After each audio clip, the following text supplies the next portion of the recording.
Bum ba ba ba ba ba da dee da. What's up, guys?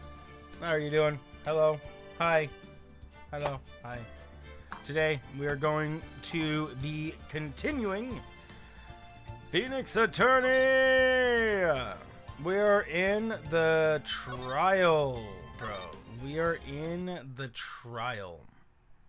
We're here. We're here and now. What's up, Nanya? How are you doing? Wow. Wow, bro. Wow, you. Oh, my word. What's up, Mighty Ram? How are you doing? Bravo. Bravo to you, Nanya. Man. What's up, Mighty Ram? How are you doing? I don't know what I'm clapping for you, Nanya, for, but, man. Good job. Good job. Whatever you did, man. Applause, bro. Standing ovation. Good morning, Mr. Wright. Good morning, Maggie. So, what do you think was going to happen today, sir?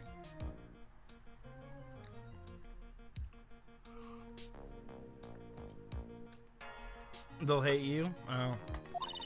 They won't notice as long as you put it in something tasty. You finished karate without getting hit in the face? That is a great day. GG's on not getting hit in the face, bro. Yesterday's session didn't go as well and ended on a giant mystery. That's true, and we still haven't solved a single part of it yet. Are you okay, Nick? Huh? Oh, yeah, of course. I saw that! That little flash of doubt in your eyes. No, that wasn't doubt, that was, determination. Why don't I believe you? It's nearly time, Maggie. You better get going to the defendant's seat. Roger, don't let me down, Mr. Wright. I'm counting on you. Hey, pal. Hey, Detective Gumshoes, quit stressing Maggie out. She doesn't need that. How did you know she was stressed? I was watching through the doorway. Oh, you look like you lost the case already. Show a bit of confidence, will you, pal? Here, maybe this will help. Huh? Have you taken up aromatherapy too? Not in a million years, pal. Don't tell me you don't remember this thing. Come to think of it, that doesn't look like one of those aromatherapy bottles. This is a small bottle that turned up in Tribulations' kitchen a couple of days ago. Welcome to Le French Court. What's up, Francis? How are you doing? Wow, look at all these little bottles. Oh, they're aromatherapy oils. He's got so many they're overflowing on the floor. Hey, wait a minute. There's one bottle that's different from all the rest. Well, what do you know? It doesn't have a label either. And doesn't smell. We finally got the analysis results back from the lab. So, what is it? Is it the poison? I'm afraid not, pal. It's medication. Medication? Yeah, for ears. Topical use only, apparently. Oh my word!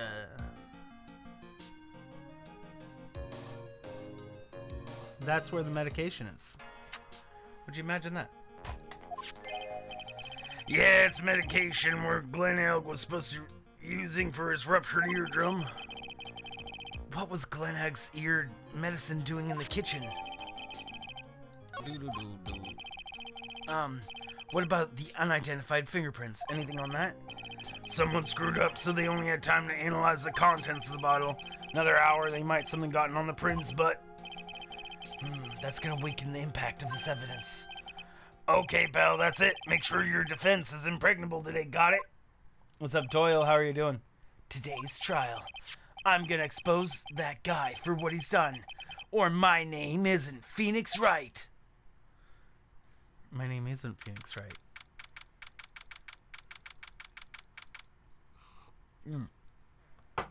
Some coffee. Courtroom. Is this what?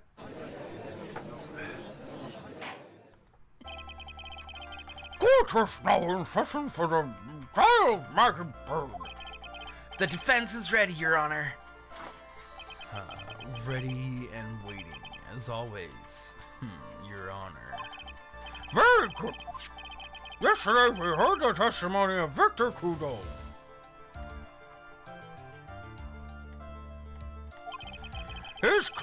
He claims to have witnessed the defendant putting a powder into the victim's coffer. However, this witness's testimony was plagued with a number of problems. The mark on the rim of the cup shows that the victim drank it with his right hand. But according to the old man's testimony, he picked it up with his left hand. Thank you, Mr. Goodall. Furthermore, according to the witness's account, the victim was listening to the radio with an earpiece within his left ear. Hello. Hello, Cat. How are you doing today? How goes work?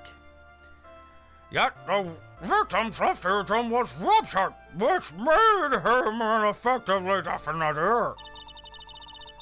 It's amazing how many contradictions a single case could have, huh, Nick? Worky? Who are you, me? Allow me to enlighten you, Your Honor. The world, you see, keeps turning, and we must turn with it. You've lost me already, Mr. Godot. Who are you, me? Cat. You're hilarious.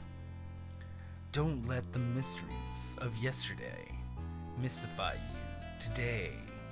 But we need to solve them, bro. Maybe, possibly, just maybe, in the custom courtrooms. Custom courtrooms? What do you mean?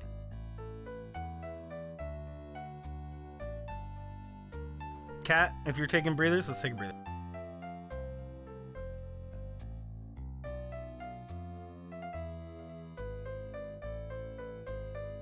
Whew, my first breather of today. Only losers think like that. You've got to change with the times. That's one of my rules. Are you implying that you've resolved these contradictions? You know. You know the answers to these riddles? The old guy wasn't just throwing seed in here. He was throwing us off the scent. And today, I'll prove it. Well, very well. Let's the first witness take the stand. Nice. And you are...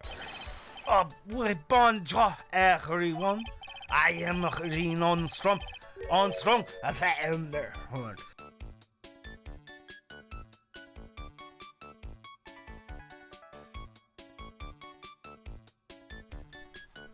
The owner and head chef of La Tribune Restaurant Enchanté.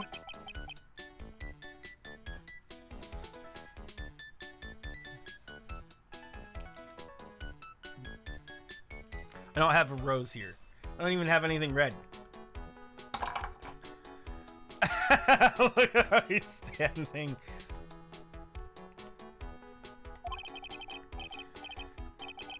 Forgive me for asking witness, but are you a woman? Oh la la, monsieur. As you can see, I am rapper and rapper gentleman, no? On the day of the incident, you were in Tribulations' kitchen. Isn't that right? Isn't that right? With you, monsieur.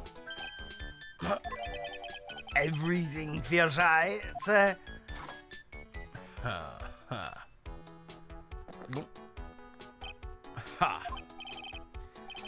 Wow, he's totally unfazed. Doesn't anything intimidate this guy? How are you doing, Nadina? Welcome. Very well, your testimony proves, witness. Please tell the court what happened at the Tribune. Oui, volontaire. Volontaire? when it all happened, there were just two customers in my restaurant. Yeah. I remember I was experimenting with the new articles that day. Like having a large mirror between the tables, for example. Perhaps that is what the old man was looking at. La coupe, la earpiece, la glasses. He would not have seen everything in reverse, no? Wait, what? Mirror? Okay, wait a second. So... Hold on. A mirror, he was like right here. And then he thought he was looking this way. So he was actually here and the mirror was showing here? No, that doesn't make sense. The mirror was behind him over here. But he would have had to look past him. I am so confused. Let's just continue. I'm so confused of how this is part of this. Oui, une marre, la most enormous mirror. Cat, I want to hear you try your best French accent. And suddenly, the mystery disappears. No, you solved a mystery with an enigma. Like I said, the world keeps on turning, so roll with it. No! Well, that's pretty good. That was pretty good French accent there. No!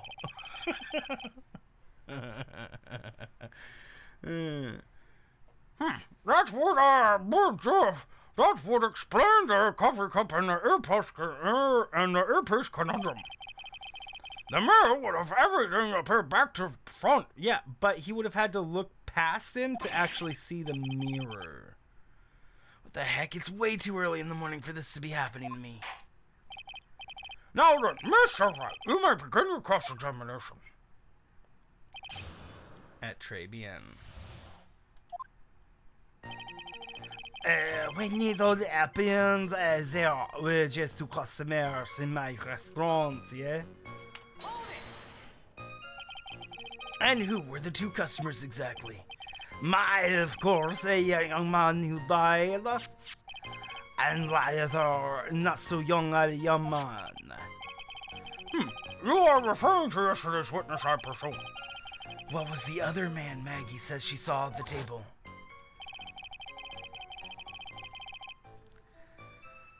Something tells me Mr. Armstrong isn't planning to disclose his existence. A riddle wrapped in a mystery, shrouded in an enigma. A man of culture, I see. Do you know where that comes from, Theo, or did you just hear it somewhere? Because that comes from a TV show I used to watch. I watched it like 3 times, 4 times, maybe 5 times through. Actually, maybe I'm mixing up a couple of TV shows. It came from one of 2 TV shows. It was either Friends or Buffy the Vampire Slayer. I don't remember. I think it was Buffy the Vampire Slayer, but it could have been Friends. No, the more I think about it, the more I think it's Friends. The more I think it was Chandler that said it. It was either Chandler or Xander. It was either Chandler or Xander. One of the two, in one of those 2 shows that did it. You don't remember what show? Hey, you knew what I was going for, though. That's what matters. How are you doing, Theo? What's up, Lena? I'm doing great. How are you doing? Welcome, welcome, welcome. You didn't watch either of those? Nadina! Friends is a great show.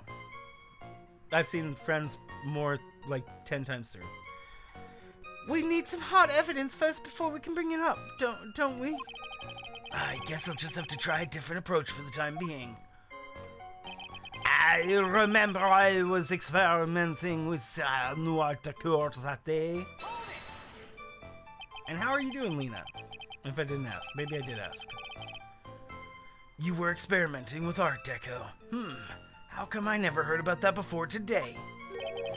You are not familiar with the language of interior design, monsieur? Bonsoir.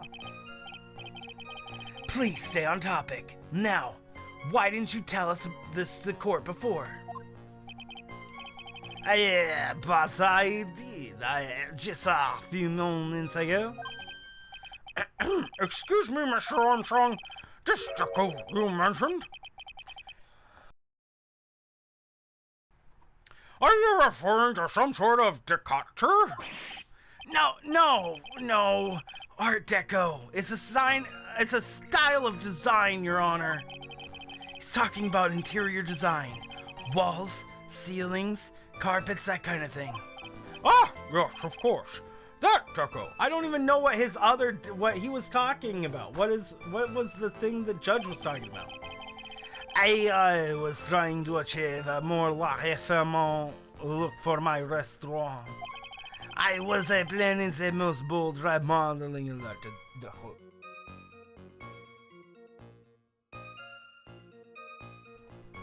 Doing his accent is making me nauseous at times today. Weird.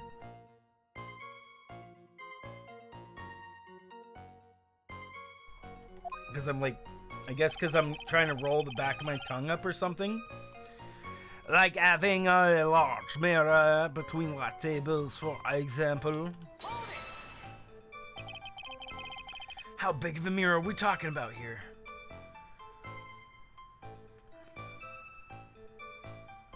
Oh! Then I guess I did kind of know what it meant, but I didn't know that that's okay. Like a cocktail. Like, you know, something that you put together. Yeah, okay. Interesting.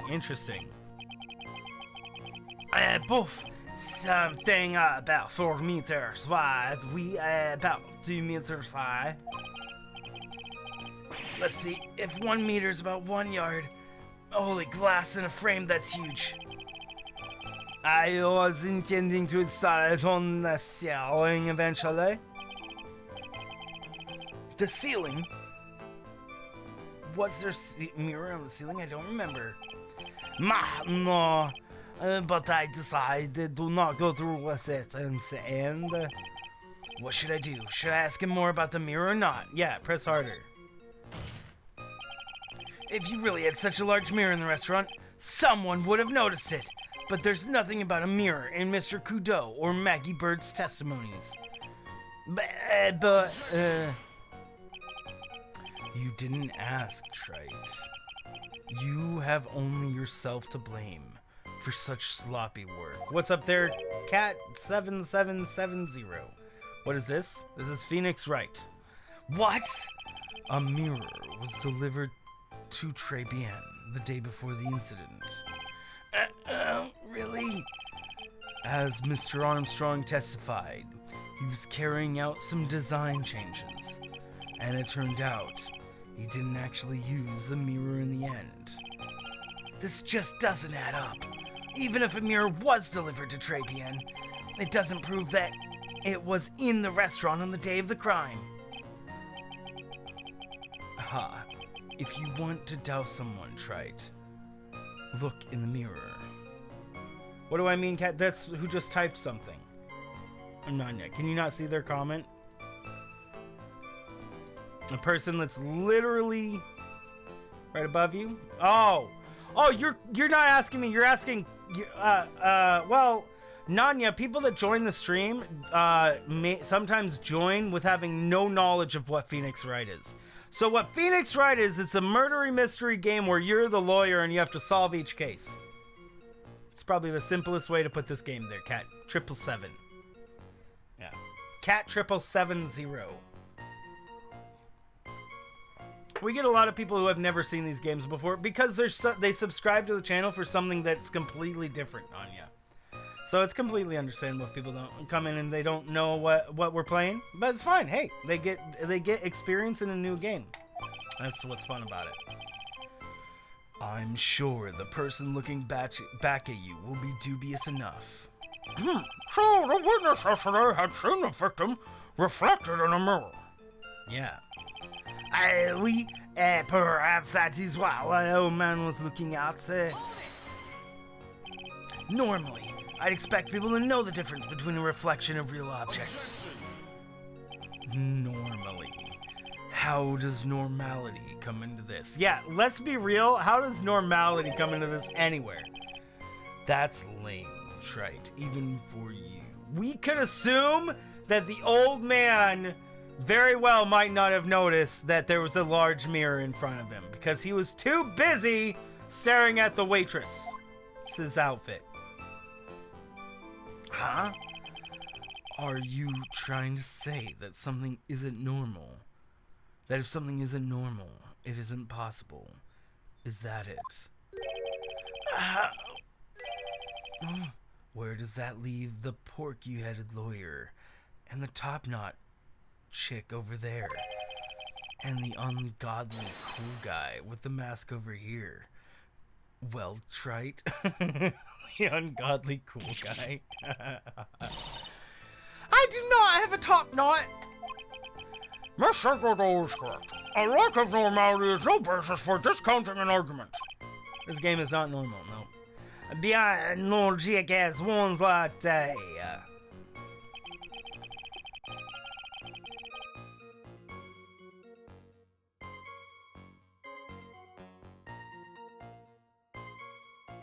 Lock up a lock a pass a lock glasses. I would have signed everything in reverse, no?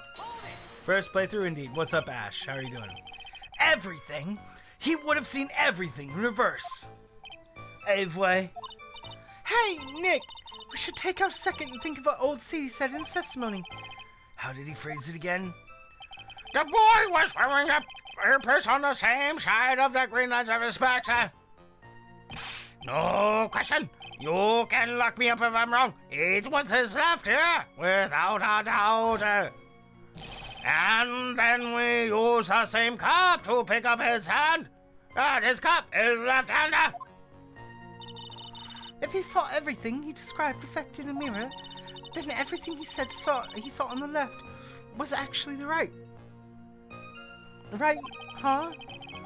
And that clears up all the problems with his testimony, I guess. Or does it? Ha ha ha. It's kind of hard to believe that everything is but the fault of the mirror, but... Do you think old Sadie saw everything through a reflection? If he did, it would explain all the contradiction in his testimony. But that just makes the situation for Maggie worse. There's got to be something in the old man's testimony. We've just got to dig deeper. Okay, so, when it all happened, there were just 2 customers in the restaurant. A lie! There were more, but we need to, can we prove it?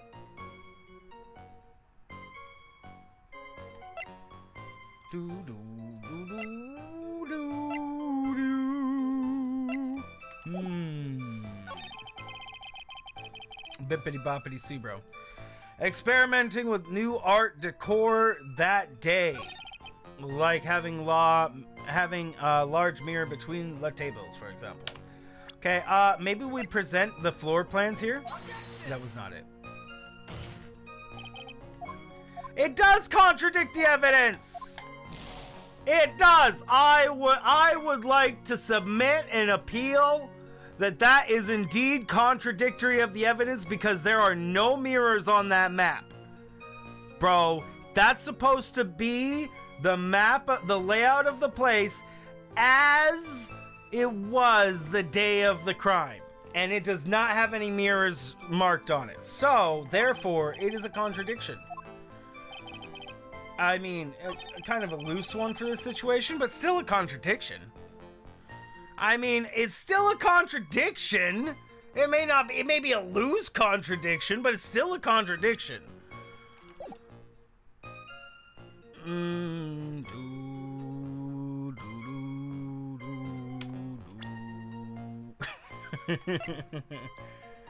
Okay, perhaps that is what the old man was looking at. I just don't see how that's possible in any way, how that could happen. The old man couldn't possibly have seen that. No. No, that doesn't make sense. In no way does that make sense. Let's look at the mirrors. Okay. If he was sitting here, that means that the thing he saw was on the right side here. Was on his right. So that means that the mirror would have had to been up against this wall up here. The mirror's up against this wall. Victor would have had to look past him to see it, past him to see it, past him to see it, like right here maybe. So if he was like sitting like right here, like maybe if he was sitting like right here, he could then see the reflection if he looked over that way. And if he was here, maybe he could see the reflection, but he would still see the person. Which one of these has a broken vase on it? Sorry, Trey, but that floor... Well, but it still doesn't make it any less of a contradiction. Though, outdated or not, it's a contradiction.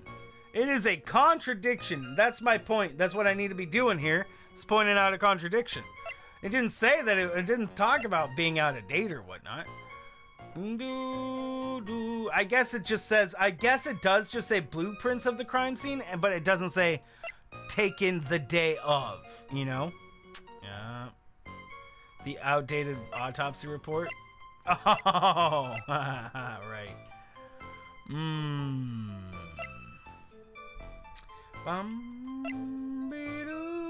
Oh! Unidentified fingerprints in the kitchen saying that there was another person here. Alright, 2 customers. See, now we present this. That wasn't it. That wasn't it, bro. That was not it. What? Only 2 customers in the restaurant.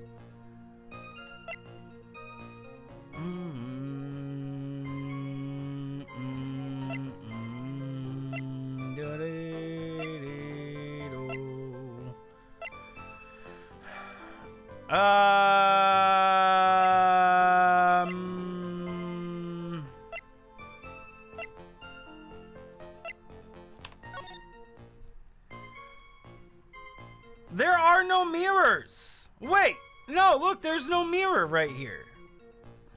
Yeah, so literally, unless this is a mirror. So wait, the picture should, this crime photo should be a contradiction to say that. Oh, he's saying between. He's saying between the tables. But that still doesn't make sense. What's up, Shamar? I'm doing good. How are you doing? He's still saying that it's between the tables, but he wouldn't have been able to see anything. If they were between the tables, that means that he would have had to be on the same side of So what that suggests, if the mirrors were in between the tables, then that means that he would have had to been sitting right here. And therefore, he would have needed to look at the reflection like this. Boom, boom.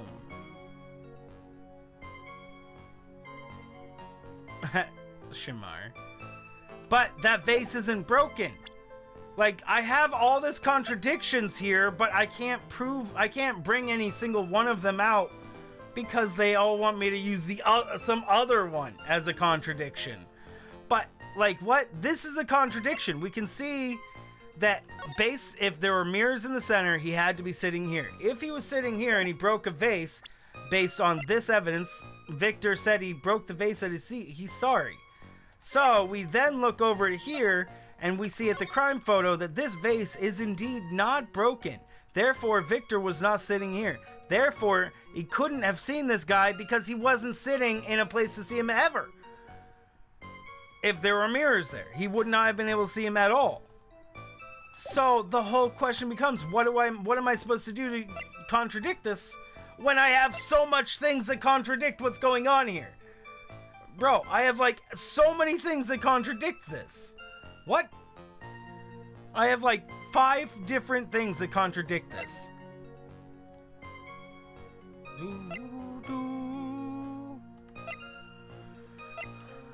Rude.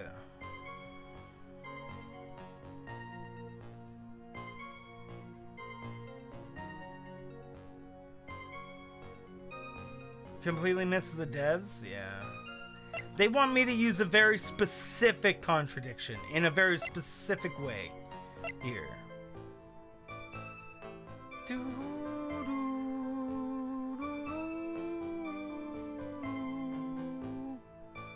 Put together? Well, yeah. So they all contradict, like, all the evidence contradicts each other.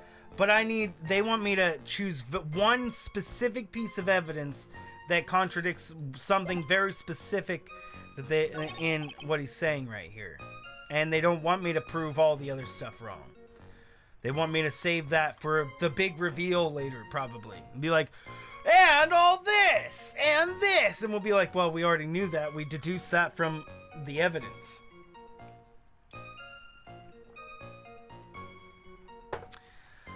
Perhaps that is, like, see, like, like, that's the old man couldn't have seen it. Do we provide the floor plans to say that he couldn't have seen it?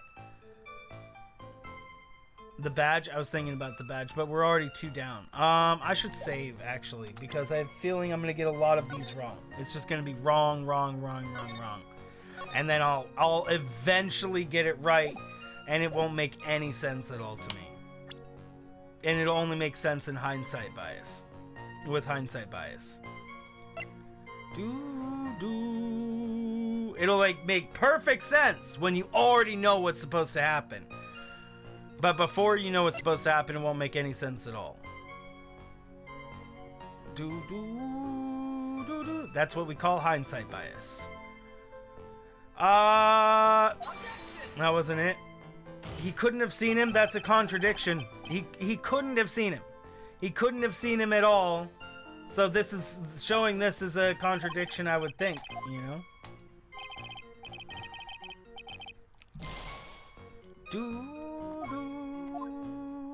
What I was supposed to be looking at?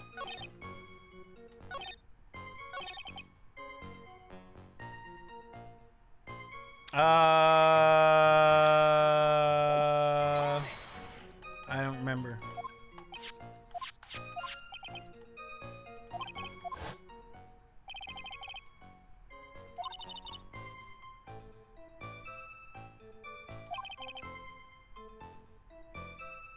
No, see, so you're kind of right. You're kind of right, but see, he says, I guess I'll have to try a different approach for the time being on that. So we are going to bring up the third guy, just not yet.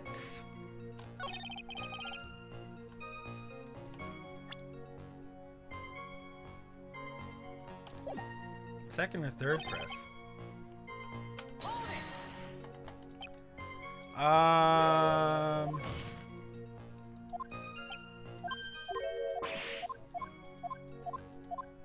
Nope, definitely wasn't that one.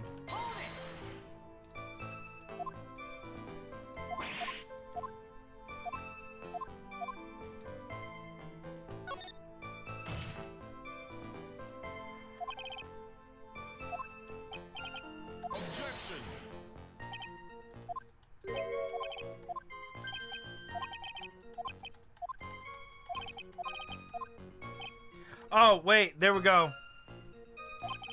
There was some red there that I accidentally skipped past too far. Hold on, I'm gonna go back to it.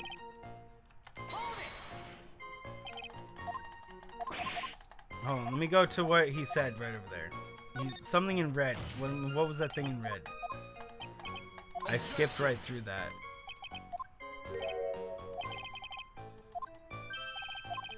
Alright, hold on, what did he say? This just doesn't add up. Even if a mirror was delivered, it doesn't prove that it was in the restaurant on the day of the crime. Yeah, but we already showed that it wasn't in the restaurant.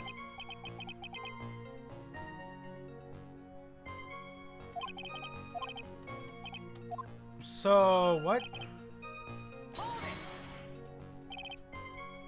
Objection.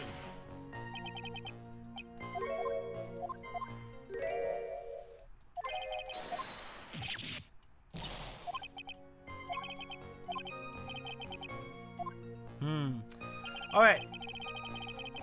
So the thing is right here, is proving that there was not a mirror there on the day of. Right? So we're trying to prove that there was not a mirror there on the day of. I already presented the floor plans. And I presented the crime photo, right? We can try the crime photo. Maybe. It wasn't it. Twas not the crime photo either. So we have to prove that there was not a mirror there the day of the crime. Thought there were, but there was 5. Yep, there are 5 statements.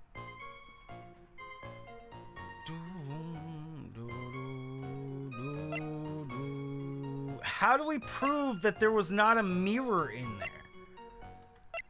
We already when we already presented the floor plans and the crime scene. That wouldn't prove it. That wouldn't prove it. Wouldn't prove it. Wouldn't prove it. Would not prove it. Would not prove it. Nope. Nope. Nope.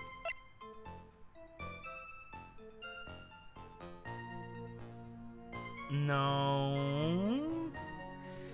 Maybe. Unlikely, but maybe. No. No. Obviously not. Definitely not. Nope.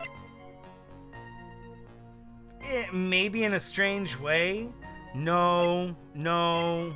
No. Nope. Nope.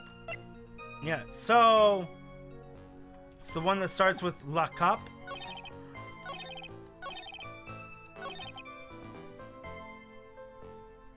You're saying I have to contradict this one?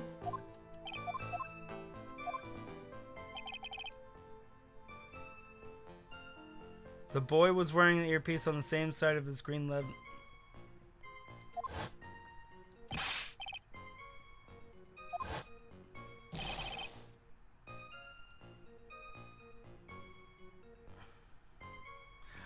Oh!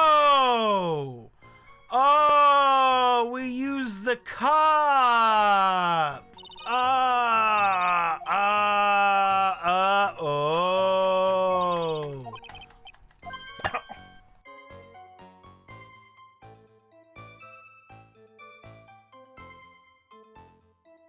Sorry about that. We use the cup. We use the cup on the cup. I went like this, and and mucus, I guess, went into my throat. Whew. All right. So yeah, it's got to be here, and we got to present the cup. I was not it. So the cup was wrong. Never mind.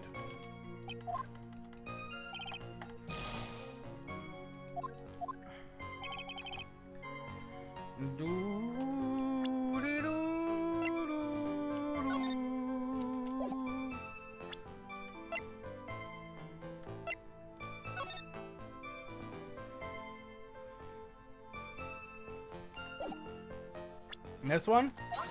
Nope. I would argue that both of those things I just showed were both showing the thing. It's a profile? What? Is it gonna tell me that he's like right-handed or something?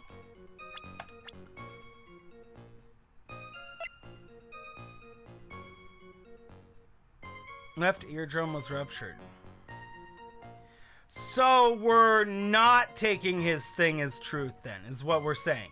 We're essentially saying that he lied, and then he lied some more, and then we're just contradicting the thing we already contradicted before. We're not contradicting his what he's saying. We're contradicting what the old man said before.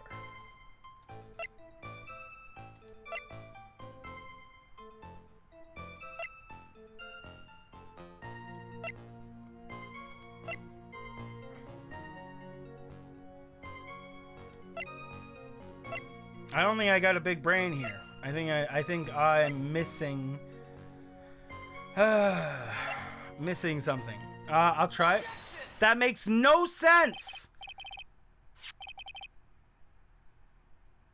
Bro, so why are we contradicting the old man again? He's not on trial. Why are we contradicting something that happened the day before? On the previous... I don't understand this. Why are we trying to contradict what the old man said? The chef? Well, no, we're supposed to be contradicting the chef, but what we're doing here, by using the profile at this point, we're contradicting the old man's testimony from the day before. Two different stories. Yes, two different stories, but like there was all these other things that proved the same thing, right? Like we had all these other things that proved the same thing. I mean, why did it have to be this, the least likely of all of them? Rule 6, no exclamation point, Theo. The coffee cup, the earpiece, the HMD. Thank you, Kat, by the way. Let's think this back over. Mr. Kudo's testimony for a second, shall we? The boy was wearing an earpiece on the same side of his green ledger dispenser. No question. You can lock me up if I'm wrong. It was left here without a doubt. And what again? Why are we taking his Why are we taking his testimony? He was determined to be an unreliable witness, and all of his stuff was seen to be wrong. They had to drag his ass out of the courtroom because he was so wrong, bro. Like, why are we taking his testimony? And then on top of that, why are we using his testimony as something that is accurate?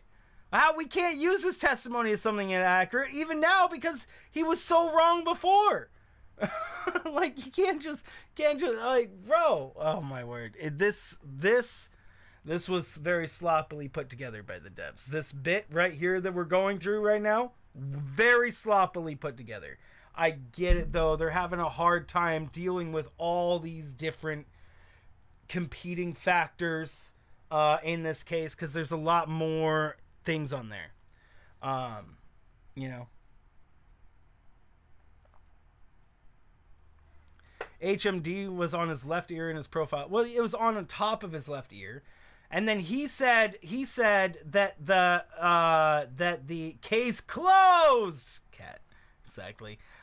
So he said the HMD and the thing were in the same ear, on the same side, right?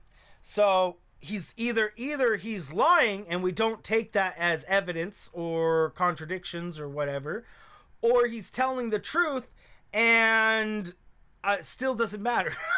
This is like, either way, there were other ways they could have went about this section here, this specific choice. So, to summarize, we were told by both the HMD and the earpiece were on the victim's left side from an unreliable witness that was forced to be dragged from the courtroom for saying the wrong stuff. Let's just get that right here. Let's just make sure that that's perfectly clear. We were told by an unreliable witness who lied to us a bunch over and over and over that the HMD and the earpiece were on the victim's left side. Oh my word. Now, if Mr. Kudo saw that reflection in a mirror, it means both the HMD and the earpiece were actually on the victim's right side.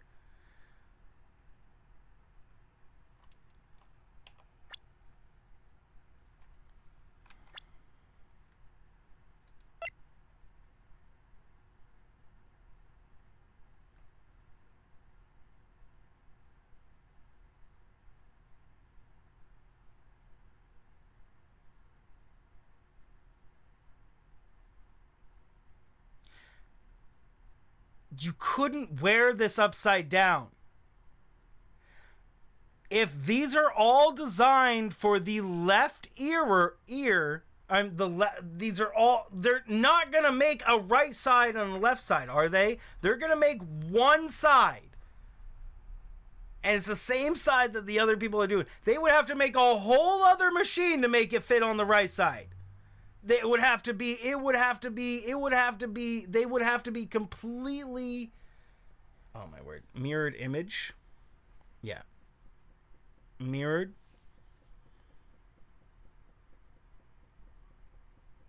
Hold on. But that doesn't change the fact that he saw. So either the old guy saw it on his left side, both of these things on the left side, and it was a mirrored image, so it would appear to be his right side on the mirrored image, which makes him a liar still. But or it's on his left side and he still is lying. He's still lying. Well, like, either way this goes, the logic doesn't make sense. It doesn't matter how you look at this. At this moment, this makes no sense. It makes no sense at this point. Rule 6, Cat, I understand that I can be very well getting ahead of myself, but we also have to take into account that we can't use hindsight bias. We can't use hindsight bias for this. Yeah, because after we know the answer, it becomes really easy. Once you know the answer, it all make perfect sense. But the game is designed to be able to find the answer without just randomly guessing and then being like, oh, well, that's why it makes sense. You know, sit and watch the. No. Talk all you want, Cat. Talk all you want. I'm just letting you know that in this case,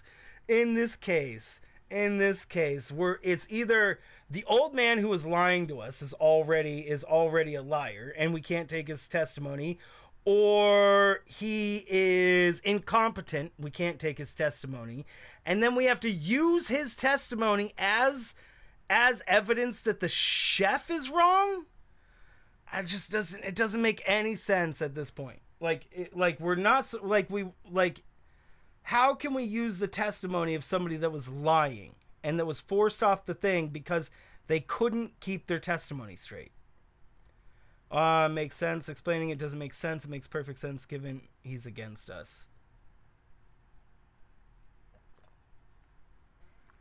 Cat, please. Rule 6 me, all that stuff. Do it. Never stop. The chef is basically trying to make the old man's testimony make sense. So explaining how it doesn't make sense actually makes perfect sense given he's against us. Okay.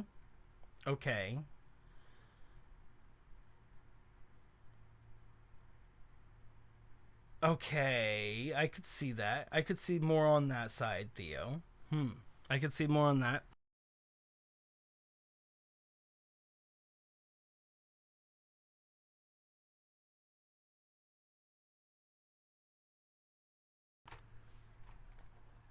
Rude. I'm still confused. Anyways, let's get hindsight biased, shall we? It means both the HMD and the earpiece were actually on the victim's right side. Exactamente, monsieur. Now that you think about it, it's not so hard, no? What's up, Hypercat? See, how are you doing? Unfortunately, that's where we've run into a monumental contradiction with the facts. Please do not say that you're going to use Victor Coudeau's testimony as facts after he was removed from the witness stand for providing false information. The poem of the chef is actually a clue. Yeah, well, I mean, that was obvious, Hypercats. That was very obvious that the poem was about the murder. I don't know how nobody else saw it. I mean, in the game, that is. If Mr. Coudeau really did see everything in a mirror, why is it the HMD is now on the wrong side of his head?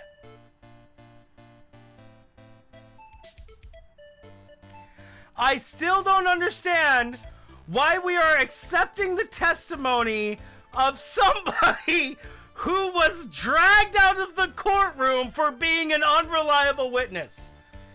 He was literally removed from the courtroom by the bailiff for being an unreliable witness, and we're gonna use that as proof.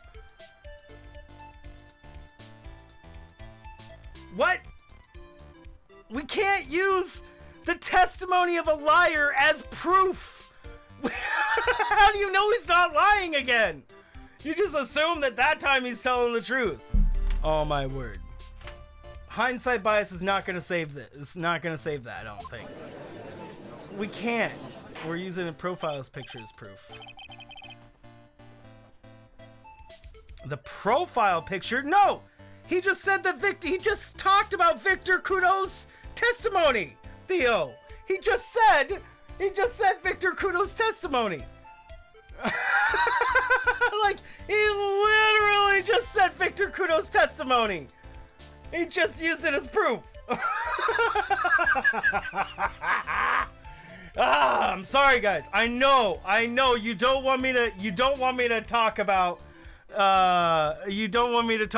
this. What's wrong in that regard? Wasn't wrong, but it doesn't matter, Theo, because he was an unreliable witness. There should be no mention of Victor's testimony at all at this point. Or they should have made him not an unreliable witness. You know? They shouldn't have taken him, forced him out of there, freaking, like he was wrong 10 times, and then on the 11th time, we then be like, oh, okay, we'll believe that one. Yeah, I personally, if somebody lies to me one time, I never believe them again. I never take them at their word again if they lie to me even once. But getting lied to over and over and over and over and then accepting it as the truth? Come on.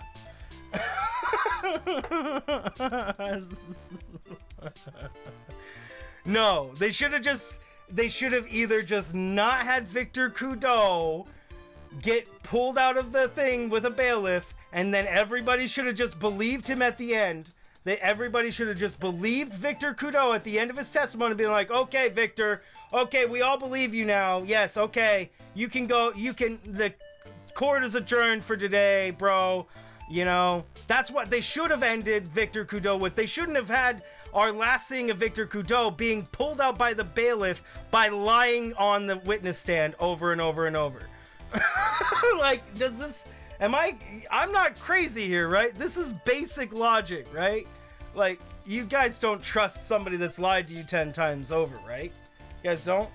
I really hope that if somebody lies to you guys do not continue believing them. Bro. Wins. I just think that it would have been better if they didn't use Victor Kudo. If they wanted to use Victor Kudo in this part, they should not have had him pulled out off of the stand as an unreliable witness. Like, that's a huge contradiction right there.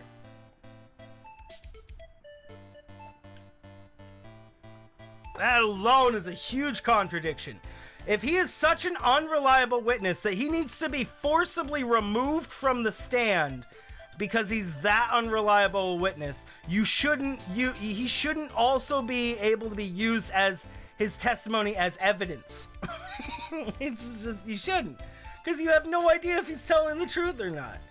And because it's a video game, we're just supposed to accept that, of course, the last bit he said is the truth. But, like, that makes no sense. Oh, my word. And most of the time in real court. Yeah, exactly my point. Exactly my point, Nadina. Exactly. In real court, statements of an unreliable witness are tossed and can't be used at all. Yep. Someone will mention this, and we will have to prove this is last bit is actually the truth. But at this point in time, Theo, at this point in time, he was considered an unreliable witness. We would first have to prove that something he said was true before we can then accept that he knows the truth at all. Because right now, all we know is that he's an unreliable witness who has told us a lot of lies and apparently one true thing. He's apparently told us a bunch of things that were wrong, and then one thing that might be true.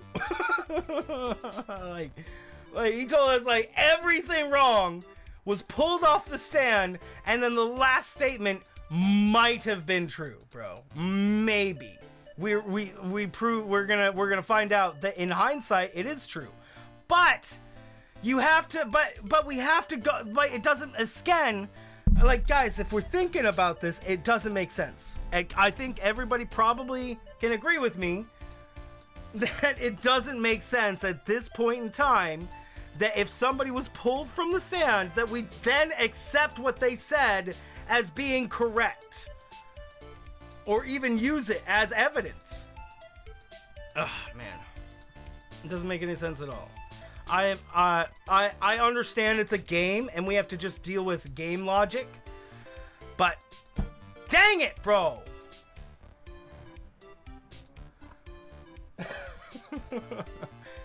I mean, I'm sorry, guys. I know you guys probably want me to just keep going with it, but these problems cause me to choose the wrong answers over and over and over. Like there, I probably wouldn't have done the profile.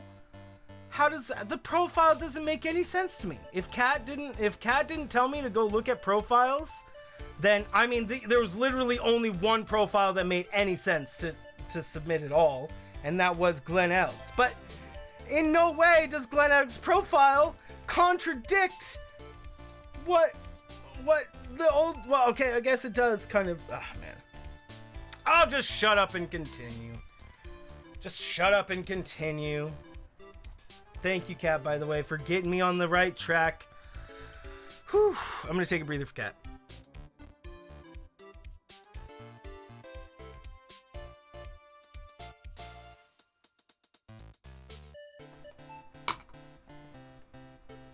Kat's like never gonna talk again either. She's been officially offended by me. She's never gonna say another word in chat. Order! Mr. Wright is correct. If the witness is genuinely observed the victim reflected in a mirror, then we would expect the victim's eyepiece to have been over his right eye. Yeah, once again, the whole thing is that the contradiction. I'm adamant you'll let me play the game my own way. No, Kat. The whole point of this. I've upset Kat. I'm sorry, Kat. I'm sorry. I did not mean to upset you. Please make fun of me, call me names, do whatever you want to do. I'm sorry if you feel like attacked or something. I feel like I've offended you. I did not mean to offend you. I did not mean to offend you with the oh man.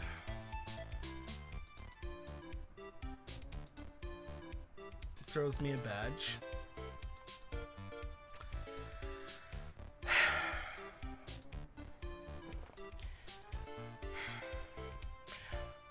Then we would expect victim's eyepiece to have been over his right eye.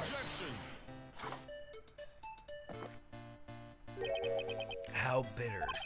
Trite, you should have a taste in this bitterness. It'll calm you down in no time. Okay, guys, one sec.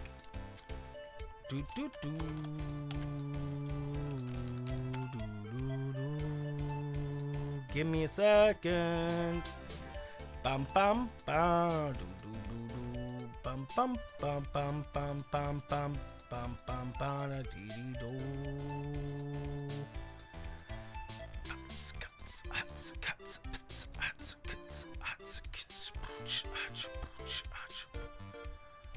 Bum bum bum bum bum bum bum bum bum bum bum bum beep beep beep beep beep beep boop boo. Do do do do do do do do do do. Okay. I'm adamant. You won't stop me, bro. Well, Kat, if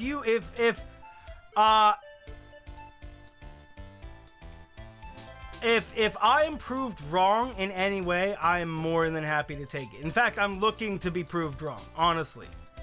I'm looking to be proved. I always am looking to be proved wrong. And yeah, anywho, I'm just gonna move on. Not even bother with it anymore. Simple as that. Let me keep this as entertaining as possible for you folks. That's my job after all. What's up, Egg Dog, by the way? How are you doing? Try it. You should have a taste of this bitterness. It'll calm you down in no time. Bro. Coffee. Are we talking about your coffee? Or something completely different?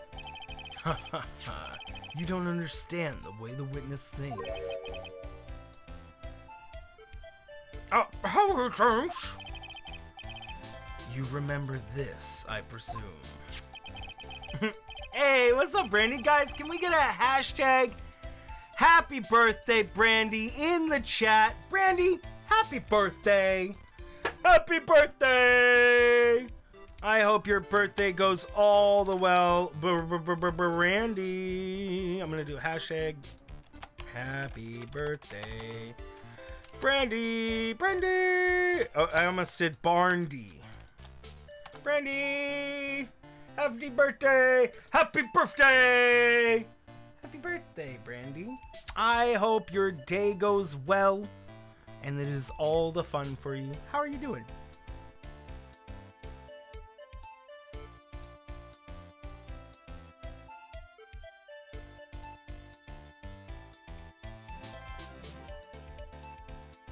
Happy birthday! I broke the vase. Sorry, apology. I mean, Mr. Kudo's sworn testimony? Exactly. The old man has one very grievous habit, other than throwing seeds.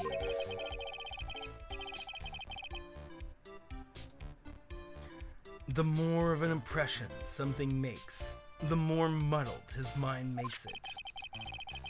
And what's the most striking thing about Mr. Eld? Clearly, it's the victim's eyepiece. And that's my point. The old man strikes again. Mr. Eld's HMD made a big impression on the old man. Oh, how many cups of coffee is that? Bum, bum, bum. I saw the earpiece on those newfangled spectacles he was wearing. Oh yes, they were both on his left ear. Do you hear? His left ear. Trying to make him sound like he's trying to sound like Victor. Mr. Godot trying to do an impression of Victor. Kudo. Hold on. How would that sound? A poor impression of Victor Kudo made by Mr. Godot. I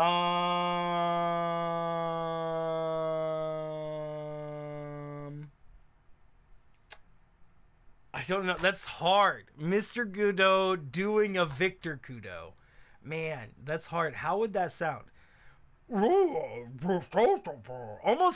like the judge, actually. Almost like the judge, probably. Ha, Mr. Trite. That's the worst but best impression of Kudo ever. Dang it! I didn't do a good enough one. He actually was doing an impersonation. I love that.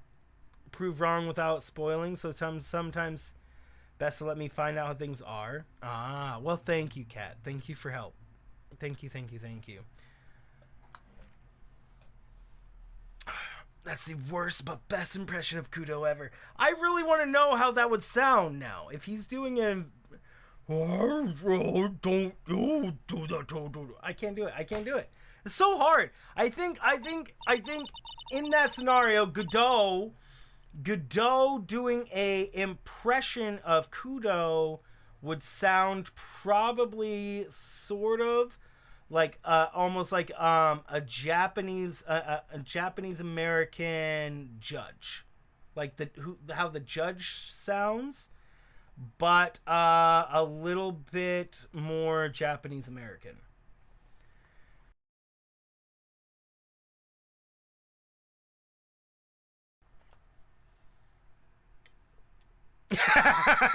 See, even though you're ripping. Yeah, I'm terrible, bro. I was watching Aquaman and the Batman, bro. I don't watch movies much, and I just decided to watch through those because I'd never seen them, and it's ridiculous, bro. You've been playing, dude. Do it. Create all the explanations. If you can find one, I'll accept it. I'll accept the explanation if it makes sense for sure. Codus, I couldn't you kept retracting all your messages, so I didn't respond to any of them. So if you stop retracting your messages, I might actually read one for you.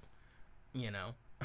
Otherwise, you're just gonna end up getting yourself banned here for retracting messages. You'll get timed out for sure at some point. Dude. Alright, here we go.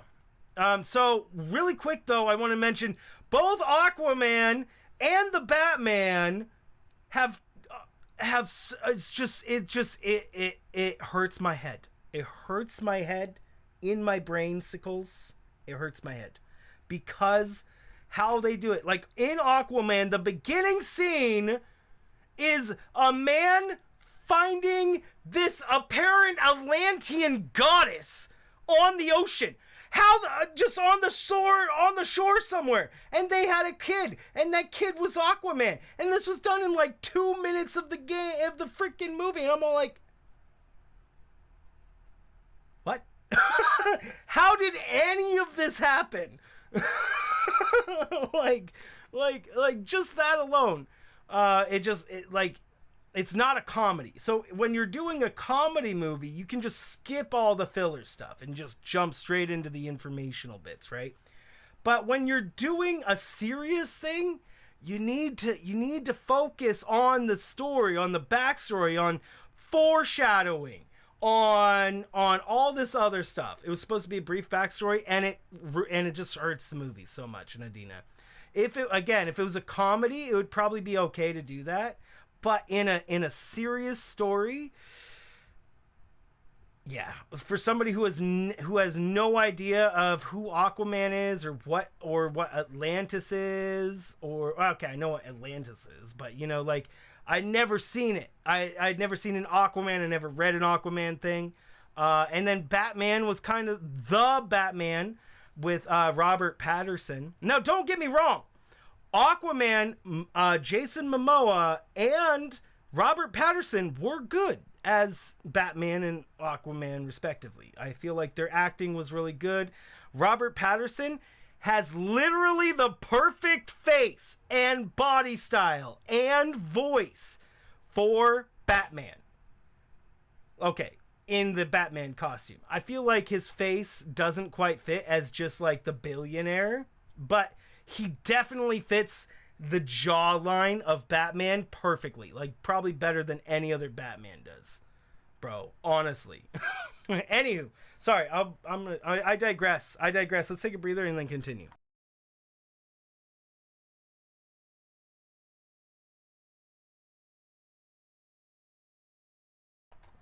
Anywho. Wow, I really thought he was OCD there for a minute.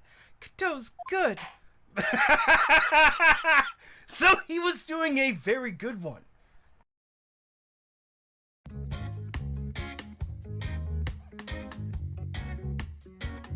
Hey, thanks, Serenader. You did not watch either of those, so no idea. Yeah, you don't watch those kind of movies. Have you ever watched The Suicide Squad, Cat? Or any, like, have you watched either of the Suicide Squads? Like, I guess my question here is how is the Suicide Squad, like, kind of movies to you compared to the superhero movies? Like, what about the villainous kind of movies? That, I mean, they're still kind of doing they're kind of heroes.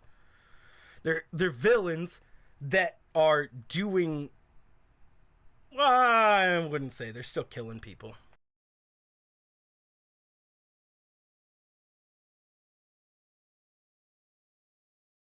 You aren't missing much? I mean, they're not the worst movies ever. They're like not the worst movies ever, but there's definitely some issues with some of the things. I mean, even in the end, the stories were all right. not enough foreshadowing. People just getting stuff out of nowhere. It's kind of... That always bugs me. It should bug everybody. If there's not a foreshadowing and somebody just gets something all of a sudden. Like in Wonder Woman! I watched Wonder Woman 1 and 2. And on the second one, this guy is just all... She's in the middle of fighting and boom, boom, boom. And all of a sudden he just breaks something into his nose and he becomes super strong and his face starts glowing. What was that? That was never mentioned before. Like, I had no idea what that was. And I still don't have any idea what that was in that movie. Bro, he just like, they're fighting, they're pow, pow, pow, and then the German commander is Wonder Woman. No, it wasn't Krypton. So he had like a cap, the German commander. He was losing the fight against Wonder Woman, and then all of a sudden he like breaks this capsule of gas in his nose, which there is like a gas lady who works with like gas and things like that, but she didn't create anything that made people stronger. She was creating stuff that killed people. So, like, we could assume that she created this at some point, but there was no foreshadowing to it.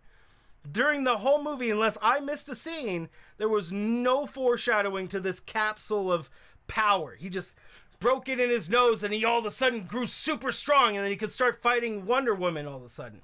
And I was just like, I'm like, where the F did this come from, bro? Maybe it was foreshadowed and I missed it, but I mean, I was watching it pretty closely.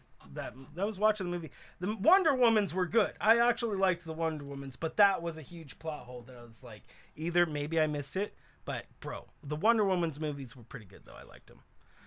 Way better than the other ones.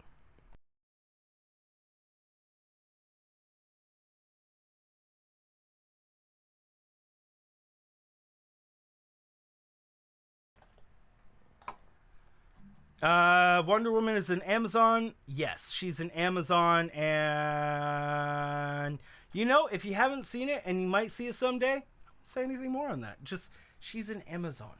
Yep. I must agree that yesterday's witness was irresponsibly brash and much of this testimony. Bad luck, Nick. Looks like the boy of a contradiction. You found just a rash. Oh my word. So our contradiction wasn't, does she do prime delivery? Yes, she does. She's super fast at it. Fastest delivery. You know, you have your next week, your next day, and your next few minutes. A mirror can't be beaten by a handful of seeds. Nor can a lie. Does the frog leave? That's funny.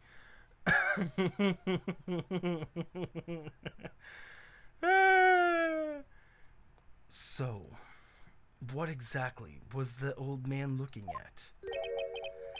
Fill us in, Mr. Armstrong. Go on, tell the court. We're all ears.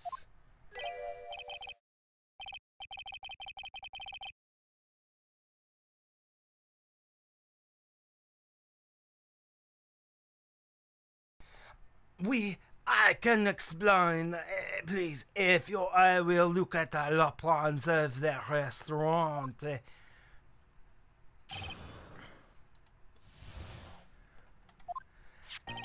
Alors, everyone sitting comfortably. La mirror was in the middle of the restaurant, fighting the two halves. There is only one seat in which you could have seen the image of the victim. That was the seat at the table next to the victims. That was where the old man was sitting. After a terrible incident occurred, I moved the mirror so it was not in the way. But naturally, I did not touch anything else. I see no problems with the explanation we have just heard. From the table next to the victim's Mr. Kudo could have seen the victim in the mirror. That naughty little coquette. I am confusing us men like these. Don't worry about it. Does Armstrong and Godot got a little thing going on, bro? What's up, One-Winged Ren? How are you doing?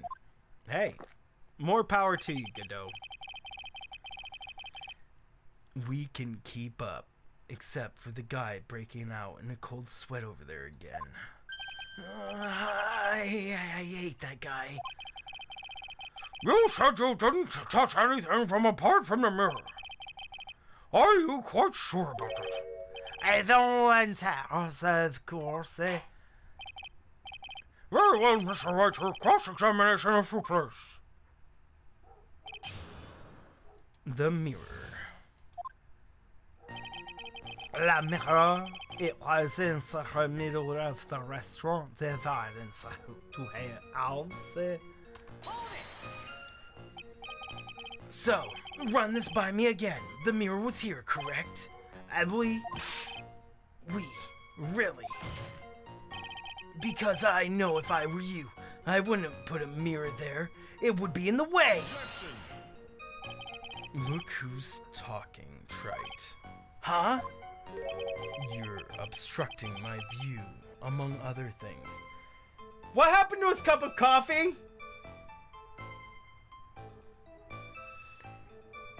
He was sitting here with his coffee, right? He's just sitting here with his, he was holding his coffee out, right? And then it switches to us, it says, huh, comes back to him, and his coffee is gone, but he's still in the same exact position. So that suggests, what does he do with his other coffee cups if he does it without changing his position? Does he, like, throw it towards the edge of the thing where he gets it from, maybe?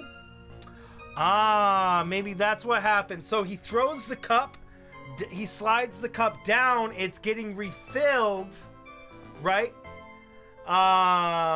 So his cup is getting refilled by his assistant, who is, you know, probably Max Payne.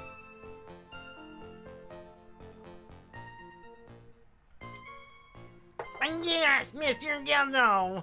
I'm sorry, Mr. Gilno. I'll get in. I'll done as fast as I can.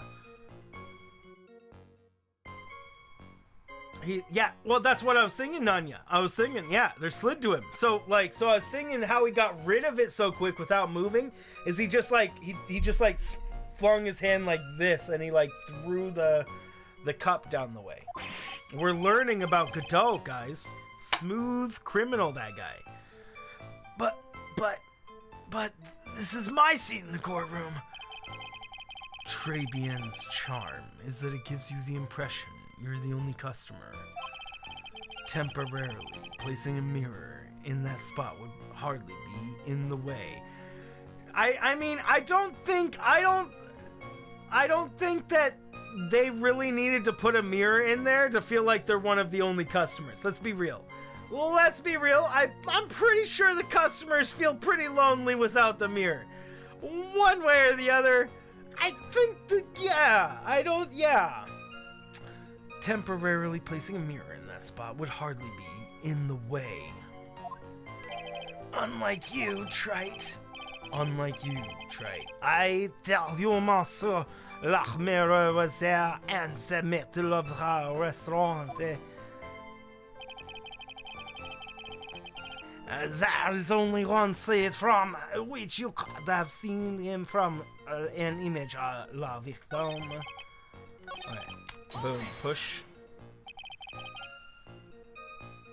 His assistant is amazing catcher, exactly, right? And where would that be? Oh la la, and look how you lean towards me. I always attract the younger boys. And maybe I should keep you in suspense a little longer. Mr. Armstrong, tell the court what you know at once. I attract the older ones too. You know, Anson, shall I tease you too?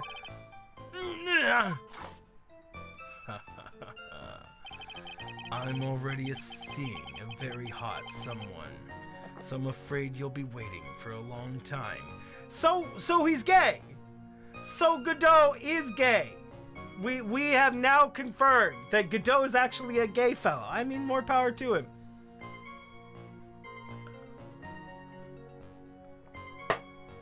And apparently he's already in a relationship. Presumably somebody in hell.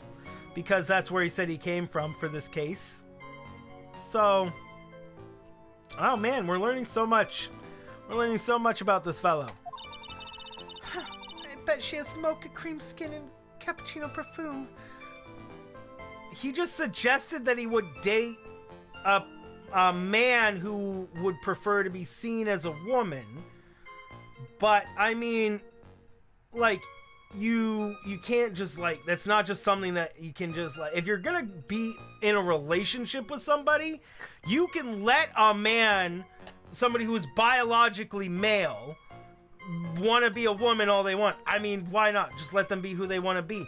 But if if they're biologically male and they didn't change any of that, that's still gonna be an issue. It's still gonna be an issue. So, and Godot would realize that because he's a smart fella. So that suggests that he understands that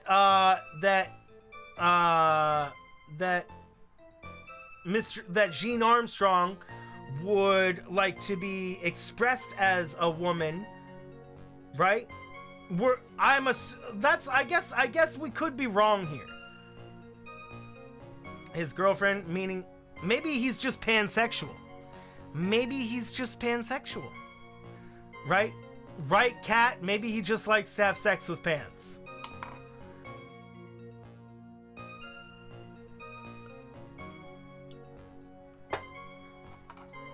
Cat likes to have sex with pants too. So many pants.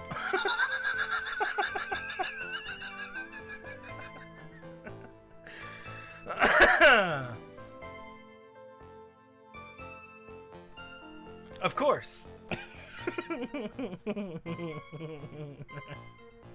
Kitchen Gadgets gang. Oh man. Darinator in India, there are 5 genders.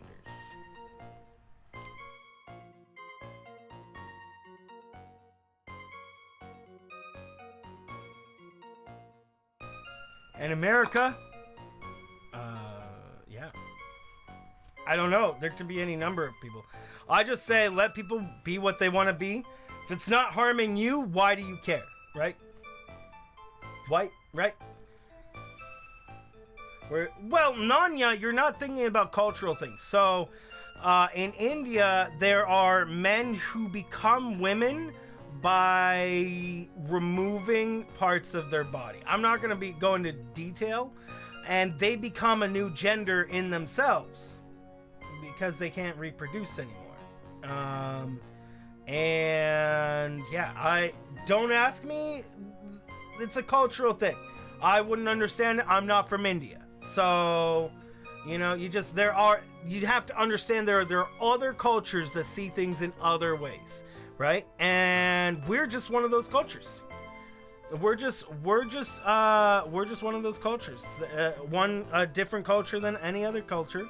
And but Nanya, you're closing your mind off is what happens. Is what is happening here. Ironic.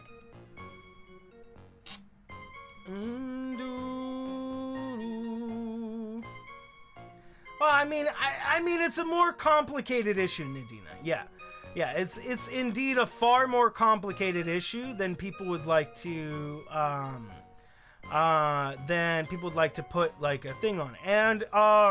And it just needs to it really needs to be about broadening our own minds and understanding that there are others in the world that deserve to love and happiness that do not fit in what you would consider normal, you know? What you would consider common sense. But common sense to you is not the same common sense to somebody in a different culture, you know? It's very ethnocentric is what we would call it. Nanya. To believe like that, it would be it's very what we call ethnocentric.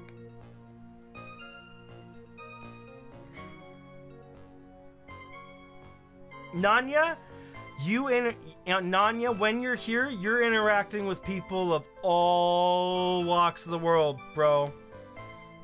So you've interacted with plenty of gay people in the chat.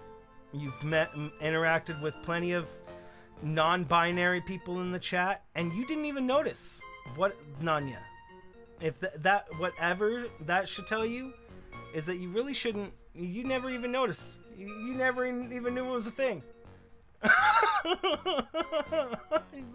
you didn't even know. You didn't even know.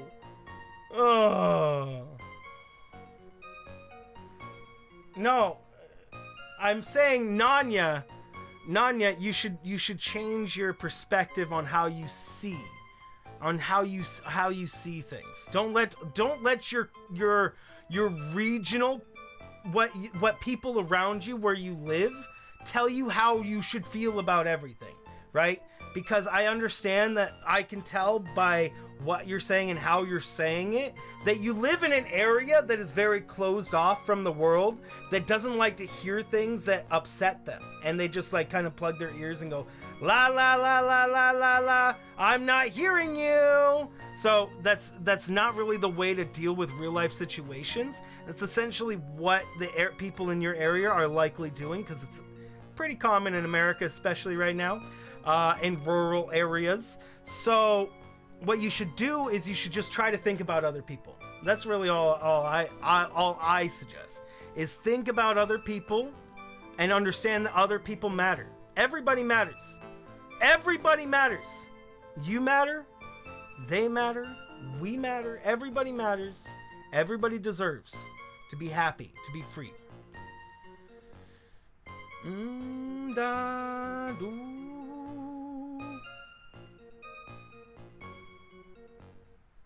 Jurgen's more. Those are. So, Nanya, it sounds like you are putting two things together that don't make sense. Being homosexual and making ridiculous decisions that are considered bad are not something I would put together. In fact, I would suggest that the bad decision is actually in rural America. I mean, think about it. Think about it. In rural America, make some really, really poor decisions. Like in rural America, they ate Tide Pods. Please tell me how that is smart. TikTok users in America, being of MAGA prone individuals, would eat Tide Pods. They would walk on top of milk crates and hurt themselves. Let's not get into it, Nanya, because I have many examples of the people that you likely are surrounded by not doing smart things.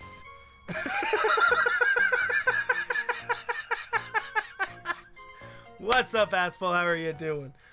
Oh my word. Common sense is rare now. Well, I'm just talking about rural America.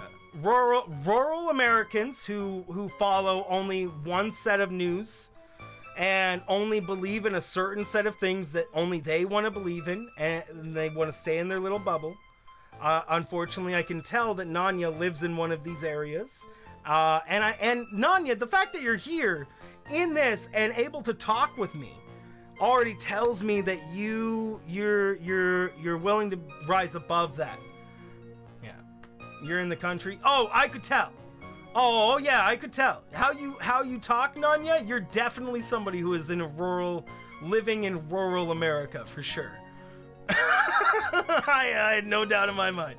No doubt in my mind, sir.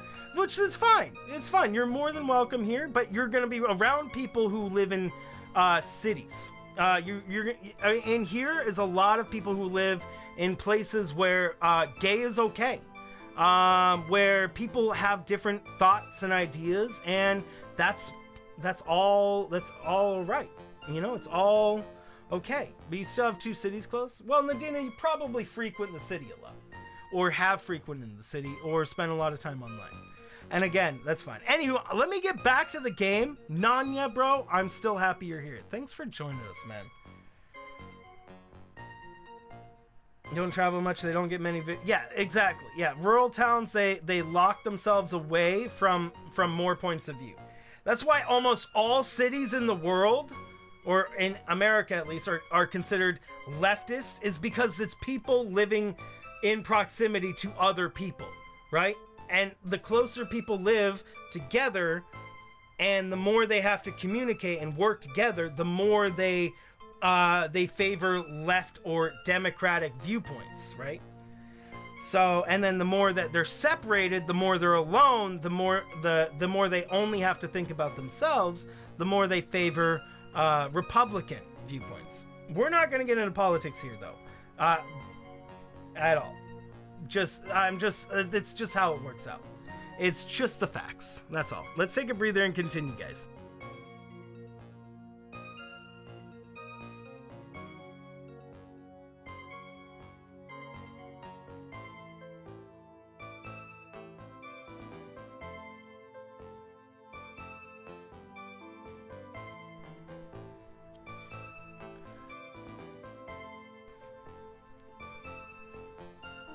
There you go, Nadina.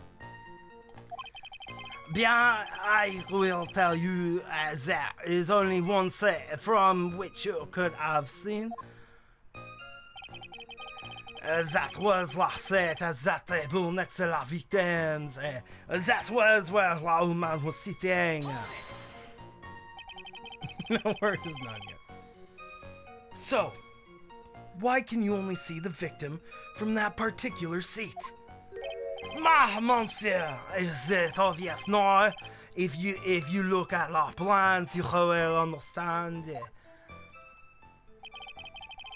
La victim would have been reflected in the mirror like so. If you were sitting in that table next to him, you would have seen everything, no? So, that's the old city that was sitting in on that day when the poisoning happened. The old man was sitting at the table next to the victim. Why does that seem kind of odd? After all, why terrible incident occurred, I moved that mirror, so it's not in the way.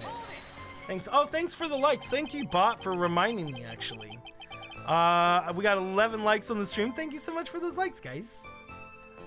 Did you move the mirror while Mr. Kudo was off calling the police? Actually, that's the second time I saw that. I should probably up that time. I have the bot tell me that specifically so it can remind me to thank you guys for the likes, because I forget, bro. And speaking of, BumbbleKitten and Megan, thank you for those retweets. And Miguel with the like and retweet. Oui, exactamente. Carry la restaurancienne. You moved a huge mirror like that all by yourself. Why not? I think she looks good enough to do that. Yeah, I know I look handsome. Kudo actually laughed at something. Well, given the witness's physique, I suppose it's possible. I would say the same thing, Judge. The physique, I would suggest... freaking Armstrong is built, bro. I got nothing on Armstrong. Bro. Nothing. Did you move anything else from the crime scene, Mr. Armstrong? I look like a obliging type, no? But naturally, I did not touch anything else. Are you sure about that? I touched nothing except Owlero. Yes, you're right. Is there something the witness has said that doesn't match the crime scene? Actually, yes. Yeah, there is. I just can't put my finger on what it was exactly. But he did, bro!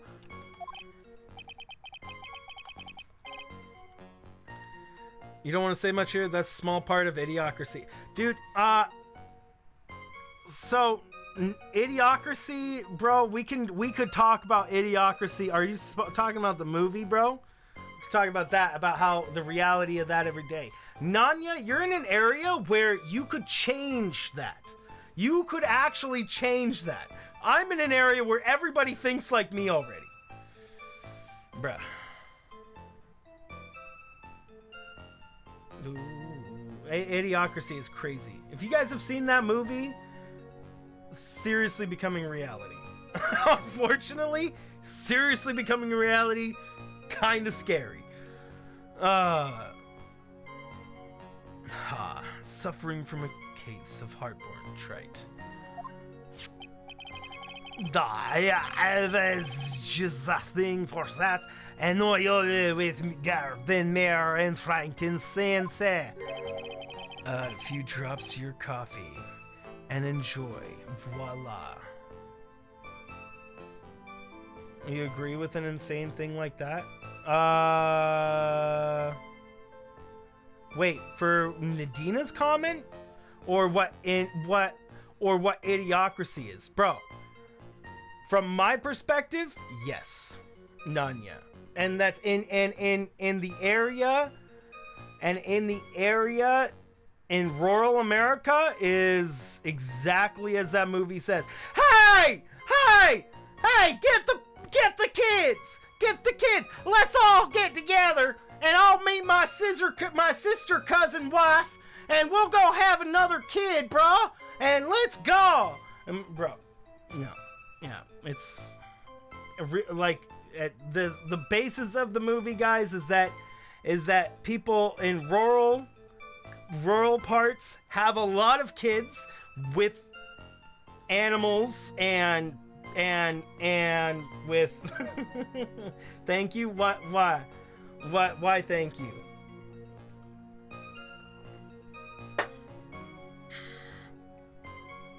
And then, you know, people that grow up and go to college and whatnot don't necessarily want to bring a child into the world. Therefore, people that are in rural America that don't like education, that don't think about the future, that don't do any of that, just have a million kids. Or just have a million kids, and then everybody who grows up with education and with an upbringing and ends up not having kids at all. They end up getting pets because they don't want to bring a child into the world. They're like, I don't want, you know? Normalize all the things. No! Idiocracy was meant to bring that to light. Also, Don't Look Up. Also, another scary movie. Don't Look Up, also another scary movie. It's meant to be a joke, but it's scary. It's scary, bro. It's scary because it very well could happen. It very well could happen in today's worldly climate. Anywho, sorry, I'm getting so off topic. I am very political. I'm too political. I really should just make a whole other channel that just talks about real stuff, and then so I don't do it on here, because we shouldn't talk about real stuff on streams, because people come to live streams to forget about the world, you know, to escape the world and just focus on something that is fun and entertaining. I was thinking about actually posting my man in the shoe video on a different channel as like the first one. All right, back to the game. I know, right? Add a few drops to your coffee and voila, enjoy. Focus, Phoenix. Breathe. I just need to ignore those two and find some evidence. It is pretty strange, though, isn't it? I mean, nobody mentioned anything about a really large mirror. You'd think someone would have... But Maggie didn't, and neither did old Seedy. Then, the only logical explanation is that there was no mirror inside Tribulations that day. Precisely? Yeah, I'm sorry, guys. It is...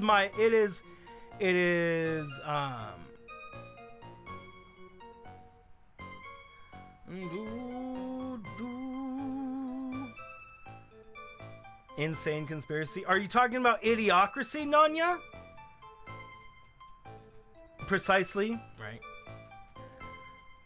Now, I've got to just prove it, somehow. I love mirror in the middle of the restaurant. Okay, so we actually know what it is. Right, Hypercats? Hypercats, you've been to every single one of these streams. And you've been, sometimes you're like, can we just get back to the story? So Hypercats, I want to thank you for being at every single one of these, like the whole way through, and just loving them, bro. And, you know, I'm sorry that I forced you to listen to real life stuff too, bro. Bro, but thank you so much. Thank you so much, Hypercats, because every stream, the whole way through, bro, Hypercats is just boom.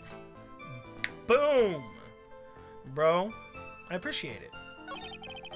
Frankincense? That's, frankincense is a plant. I'm pretty sure. Okay, so he says he didn't touch anything else, but that's a lie. He did a big old touchy touch on the bottle.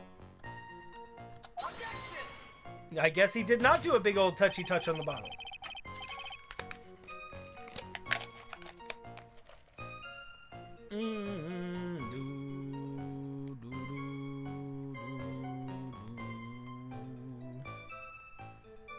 Frankincense is a poison. It is.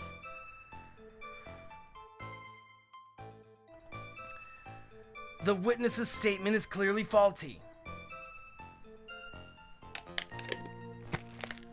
No, yeah, I could agree in a sense.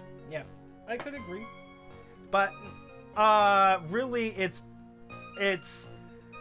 yeah, well, I could agree. I could agree, but it's more complicated than that.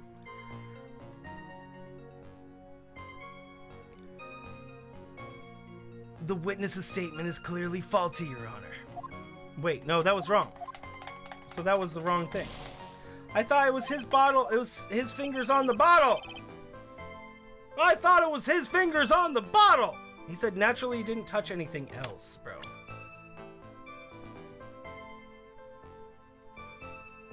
Well, you're not supposed to drink it. You're not supposed to drink it. You're supposed to... it's a perfume. It's not a thing.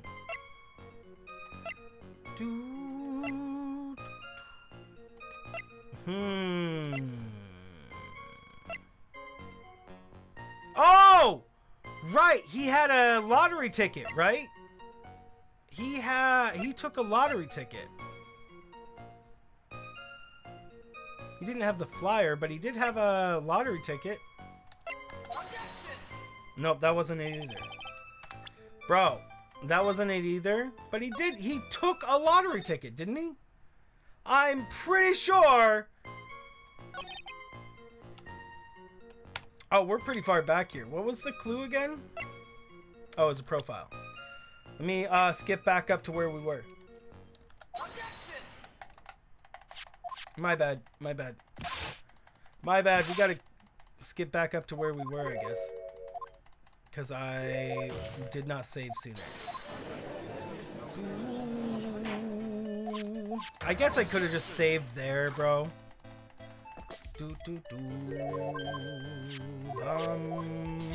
Actually, Nadina, I question how a lot of things were deduced to be edible that people eat, because apparently they, like, tomatoes were once, like, not edible. So why did they even bother trying to make them edible in the first place? It was, you know.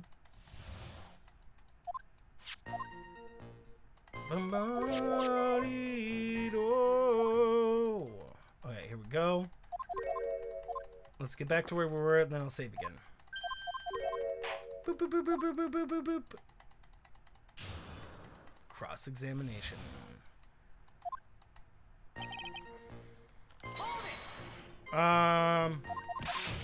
Do we need to press all of them? I don't think we actually need to press anything. Alright, let me go ahead and save. Again, here we go. Bing, bada boom, bada bing. Doo doo doo doo doo doo. Na na na na doo doo. Let's make sure to press them all, just in case that's required. Because we didn't actually.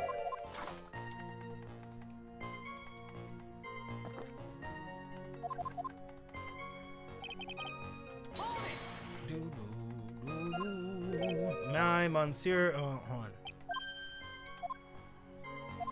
Make sure I'm gonna read it all really quick. Next to the victim seemed kind of odd. Yeah. Next to the victim seemed kind of odd. Oopsie. No! I was sitting back, though!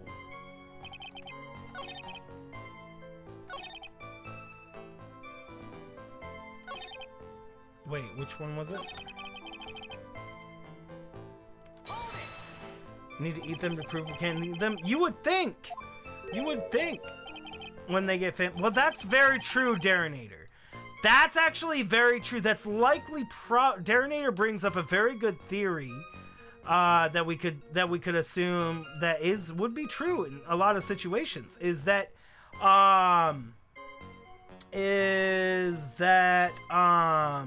yeah, people that are starving would try any number of things. I don't know. I still don't think that they would necessarily blame their food, because there's a lot of examples where like, okay, so milk, for example. Most people in the world are lactose intolerant. It is normal to be lactose intolerant, because our bodies are not meant to it. But plenty of people are not lactose intolerant because their bodies, and through generations of drinking milk, have helped them be able to digest lactase. So it's really crazy to think that majority of people are actually lactose intolerant as an adult. You're only supposed to have milk when you're a baby, and so everybody's lactose intolerant to a varying degree, which goes to, and having that to knowledge means that people were drinking milk and it was making them sick for a long time. It was but they probably just blamed it on other things, you know? They probably blamed it on, something they ate or something, rather than the milk they were drinking. So that's a whole other thing. I thought that was an interesting thing, is that humans for a long time have been drinking milk, even though they weren't able to drink it long enough to where their generations of generations from them could actually, some of them could actually tolerate it better. Anywho, it's just strange. Some fun stuff. My monsieurs obviously plans you understand. A victim will reflect in the mirror. Oh, we already said that one. It's an alien cat, right? After reaching puberty, and then some mutations happen. But yeah, but hypercats only because people were drinking milk. Which is right. I mean, maybe it's not because people were drinking milk and it just happened, but I don't know how that would naturally happen. I don't know how that would matter. Freaking natural selection does take a nosedive when it comes to humans, because people natural selection is kind of taken out of the equation in modern day, at least.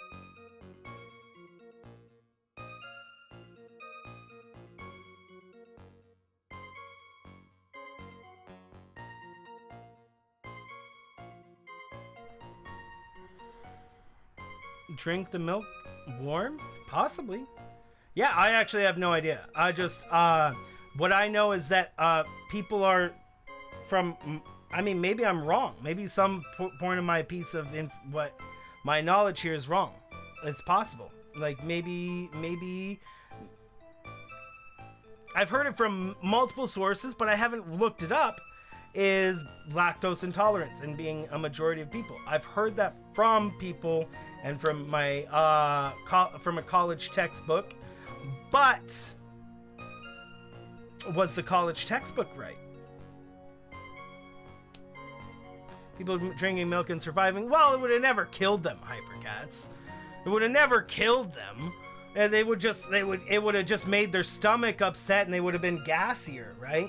But they wouldn't necessarily, there was a lot of things that would do that back then. They weren't exactly the most healthy individuals. So they would just probably blame it on something else instead of the milk. And because other people seemed to be fine drinking milk, they would just blame it on what they could prove it was. Like, if you ate a pile of dirt and you drank milk, and then you got lactose intolerance, and you didn't know the difference, you would probably blame it on the dirt. Even though the dirt wouldn't be very good either. There could be other things in the dirt. But, for the sake of, people go out, milk the cow, and drink it fresh.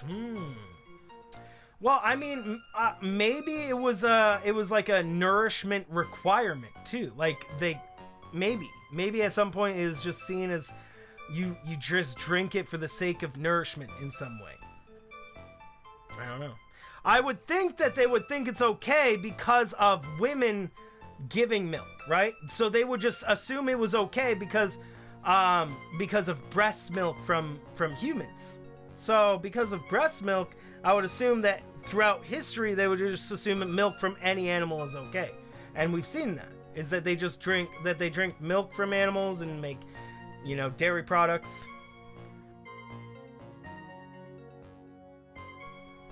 Alright. Did you move the mirror while Kudo was off calling the police? Oui, exactement. Restaurants in. Place bets on how close you are. Right to it. Okay, Nanya. I look forward to it. I want to know. I want to know the information. Hypercats, don't worry about that. We're not gonna ever talk about that stuff here. I'm actually gonna remove your comment, Hypercats, just because that is just gonna cause problems. That's just gonna cause problems. But what did you just join the stream? Oh, we were just talking about milk history, of why we as humans drink milk. I've been a little bit off topic today. Let me get back to the game like Hypercats wants me to. I'm sure you guys do too. I'm sure you guys watching in the archive do too, as well. Thanks for watching the archive, by the way. If you're here watching the archive, comment below. Tell me what your favorite part of today was. I bet it wasn't me getting off topic. You moved a huge mirror like that all by yourself. Yeah, so we already said this part. We already pressed that statement. And then let's press this one. Riveting conversations. Oh, yeah. I can't help but have conversations. Okay, so now let's save again now that we pressed all the info.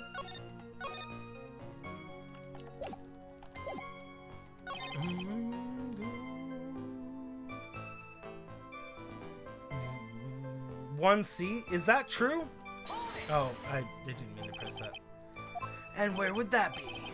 Look out. It's, blah, blah, blah. I did not mean to do that.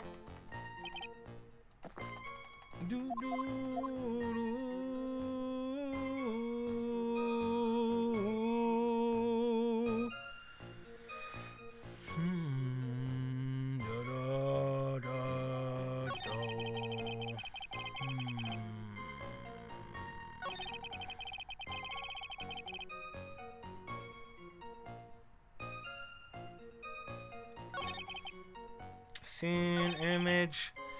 Alexa, victim, where the old man was sitting. That's a lie, though. That has to be a lie because he broke a vase at his seat, and then we look at the crime scene, bro. We look at the crime scene, and the vase is sitting right there. So Victor could not have been sitting here. Not at all. I mean, look, this vase is not even in the center of the table. It's literally moved into frame just to fit.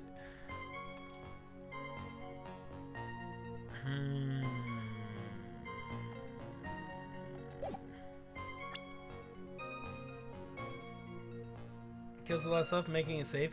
Yeah, but we're talking about the being able to digest lactase. It's a biological thing, Terranator. That is in all milk. It doesn't. If you got rid of the lactose in milk, then yeah.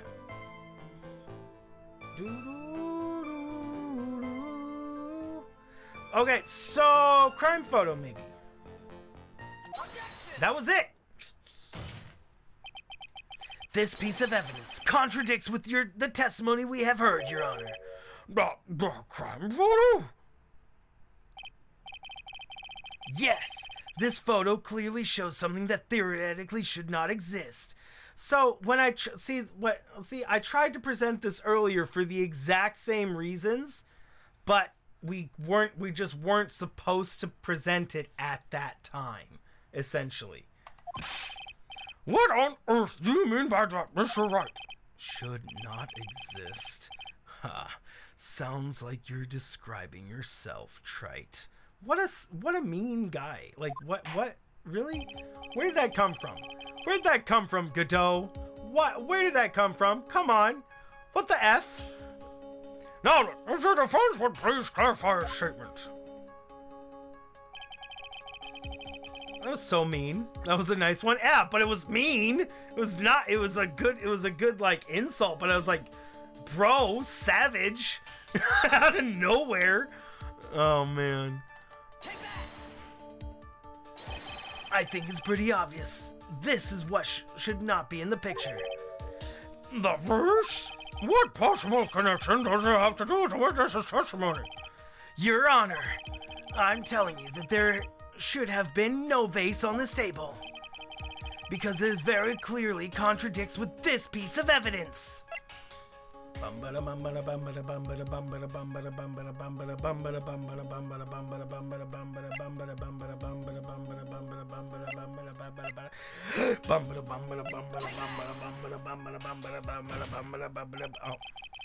There's one thing that was clearly demonstrated by yesterday's testimony.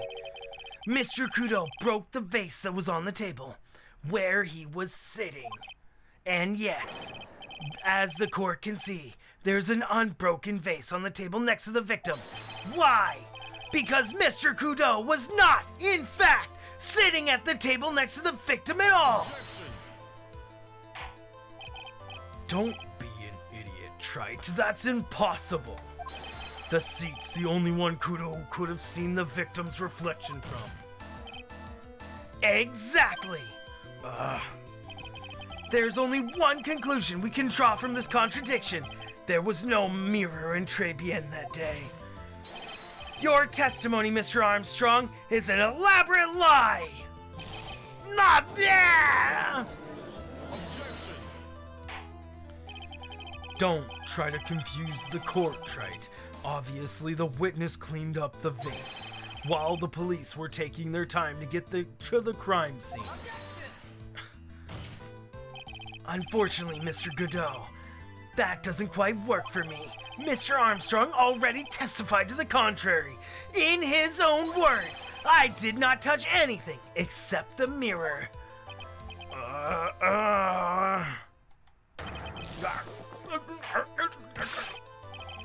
Witness, what do you have to say for yourself?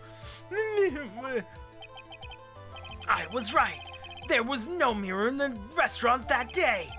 In light of this revelation, we'll return to the original problem. Why did the victim have an earpiece in an ear in which he couldn't hear? You only get one shot in life. There's no turning back. If If you want to claim that mirror wasn't there, Trite, then this problem is all yours. How do you explain what the old man saw? If I can answer this, then I'll be that much closer to the truth. I can feel it. Are you going to be okay? Can you really solve this contradiction, Nick? There's more than just one contradiction, Maya. What do you mean? Remember what Maggie told us. There was another man at that victim table, and there was a sample CD on the victim's table, and it all flies in the face of Mr. Kudo's testimony. And I think I know the reason why nothing in this case is adding up. Well, you guys saw the mirror placement, right? I'll show you guys the mirror placement really quick. Mr. Wright, let's hear your answers. So he could have easily not seen. Mr. Kudo still could be right here, because was the mirror added? The mirror was not added. Okay, but wait, do we have a picture with the mirror in it? No, we don't. Okay, so I'm gonna have to just pretend that the mirror is there. So when the mirror was here, it went from right here, guys. Went from right here to right here. And so if Mr. Kudo was sitting right here like we originally thought he was, then he very well might not have seen the dude sitting at the other end of the table because the mirror was in the way. So they can both be right. And then he would have only seen this one. It still leaves some questions unanswered. But I do think that he still could have been sitting there. And then Victor Kudo, if the mirror was set up in such a way, he would even see it as alone because he'd be seeing the reflection of his own table, right? So he'd be seeing half the reflection of his own table. That doesn't quite make sense because he'd see an angle. He'd see boom. He'd see... No, that's unlikely.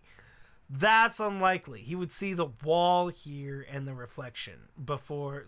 So he would be able to tell that there was a mirror in front of him, though. It wouldn't be like such an angle. I mean, unless he was sitting here, which actually could probably make more sense then. Actually, but I mean, he would still see the mirror with himself. Moving on. Moving on. Let's just continue. Mr. Wright, let's hear your answer. Safe.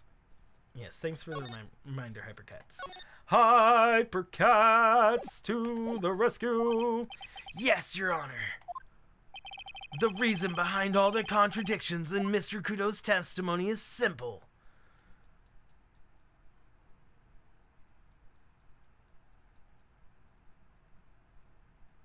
Wait.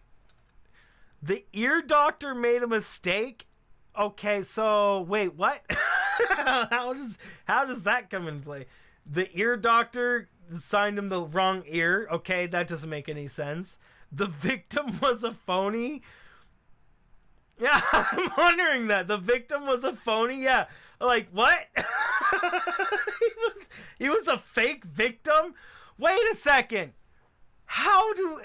Now I'm trying to wonder where these other two options actually help misplaced hearing aid. I'm like wait, what? How do either of those make any sort of sense though? That's like, those are like, I feel like those are like obviously wrong, which makes this one the only option, which is the one we were going to choose anyways, but room. Clearly, Mr. Kudo made a mistake.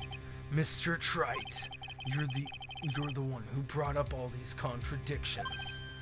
And, well, I mean, even bringing up the fact that there is a contradiction proves that there's more information to it.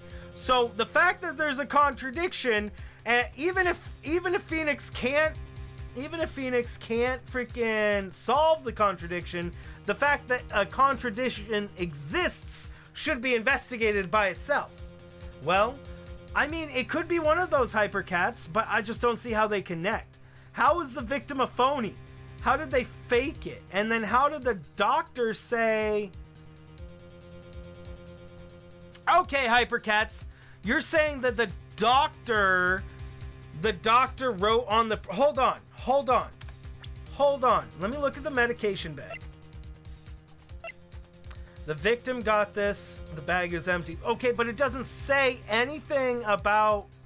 Where's the information that says it was his left ear? Was that on his...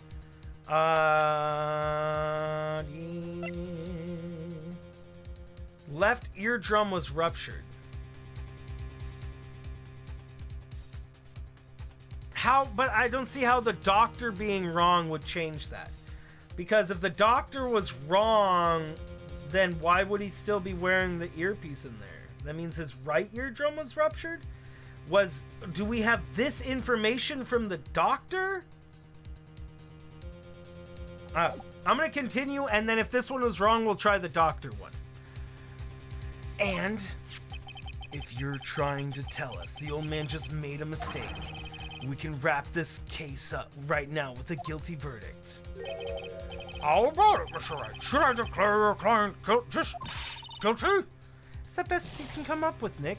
So that was wrong. But I still don't... Okay.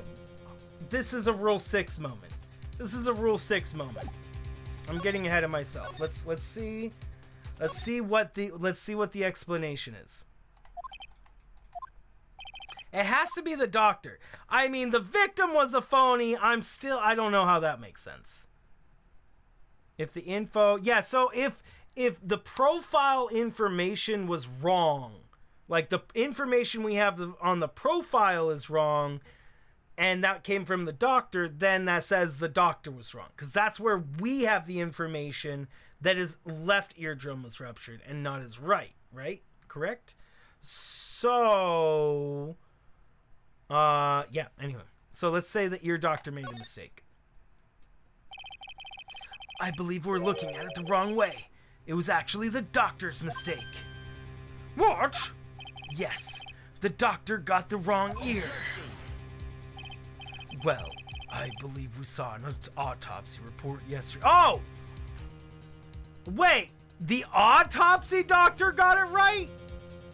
Got it wrong, I mean?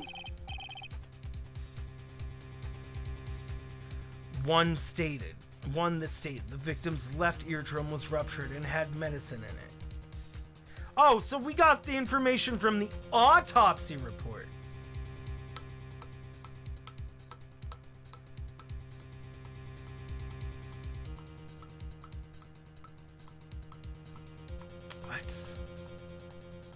What? If we got them information from the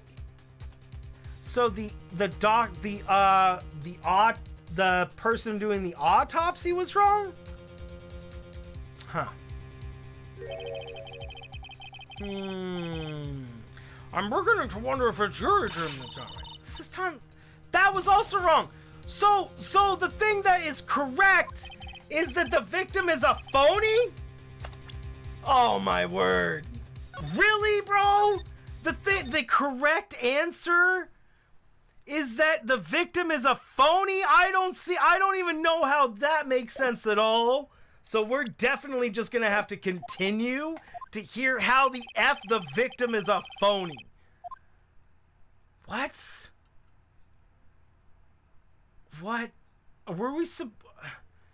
Where is the evidence that points to the victim being fake? Wait. No, I mean, do we have evidence? Is there any evidence that we have to prove that the victim is a phony? Like, do we have any evidence at all? Or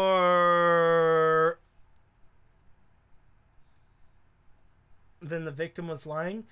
Yeah, but I mean, the autopsy report, it wasn't the victim that told us that the left eardrum was ruptured with medicine in it. It was the autopsy report. What? It was the autopsy report. It wasn't the victim that told us that. The victim told us nothing. How is the victim a phony? It's a Rule 6. Getting ahead of myself. They're going to explain it to us. Though, I would really like to know if there's information we could have piece together to realize that the victim is a phony prior to getting to this point? Or do we have to just guess and have hindsight bias? Rule 6, if you type rule 6 like this, Nightbot will give you a command, as well as there's rules 1 through 5. Rule 6 is don't get ahead of yourself, because I get ahead of myself in this game all the time. I get ahead of myself all the time. Did we even make a rule 6.1? I think rule 6.1. Right? We made a rule 6.1, right? I'm pretty sure. Only get ahead of yourself when making wild theories. It's more entertaining that way. Ah! I knew it.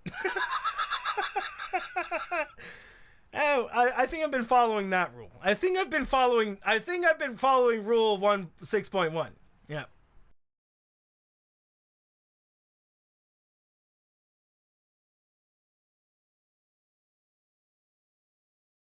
Nice. Yeah, it's an amendment rule. So, victim was a phony. I would really like to know, and then let's see if there's any sort of body swap in the morgue. Let's see what the answer is, and then we'll try to go through and see if we had any evidence of it prior. I will be upset with this game if there was no evidence of it prior and we just had to guess this.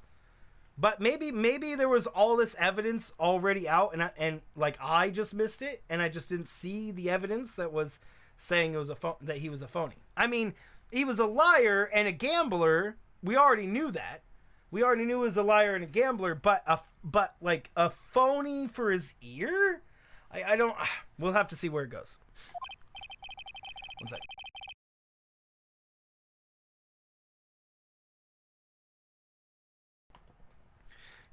Yet, there is only one simple answer that clears them all up. What is that? The incident Mr. Kudo witnessed and the incident the victim experienced were two completely different events.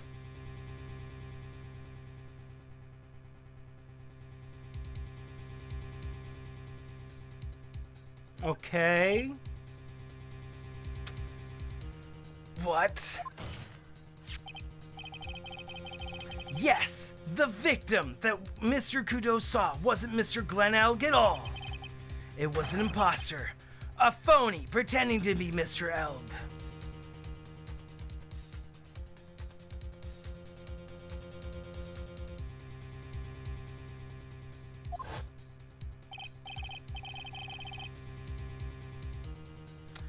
Obviously, unlike the victim, there was nothing wrong with the imposter's left eardrum.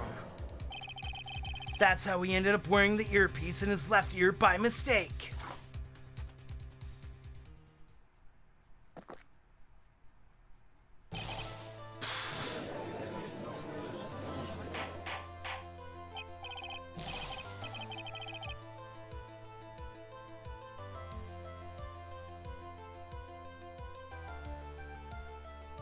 What?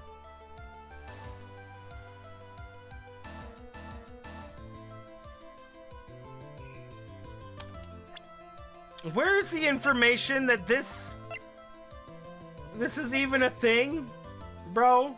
Where's the information that this is a completely different person? What's up, Armchair Gamer? Hello, hello, hello. Welcome, welcome, welcome, Raiders. Order! Order in the court. Settle down. I'll clear the courtroom. Quiet, Gramps. Why don't you clear out of here? Isn't this a kid's game? I don't know if it's a kid's game. What did you say? What's up, Schneidog? What's up, Mini Alpha? How are you doing? Hello, men. There are women here too, and non-binary. What's up, Melanade? What's up, Grande Gamer? Welcome, welcome, welcome. Thank you so much for the raid. How was your streamages today? Grande Gamer. Dude, Grande, you actually could have used the redirect towards this channel. if you have a redirect on, you could have actually redirected back to this channel. Because I put in every person I'm subscribed to, I put their link inside my OK list of streamers to raid this channel with the little thing that popped up on your stream the other day. How are you doing, guys? Go check out Grande Gamer. What were you doing today, man? The chef confessed in his poem. He did, Hypercats. He did. He really did. But how would Kudo mix up? So guys, what? Let me go through a quick recap. Somebody died. We're figuring it out. It's a bit complicated.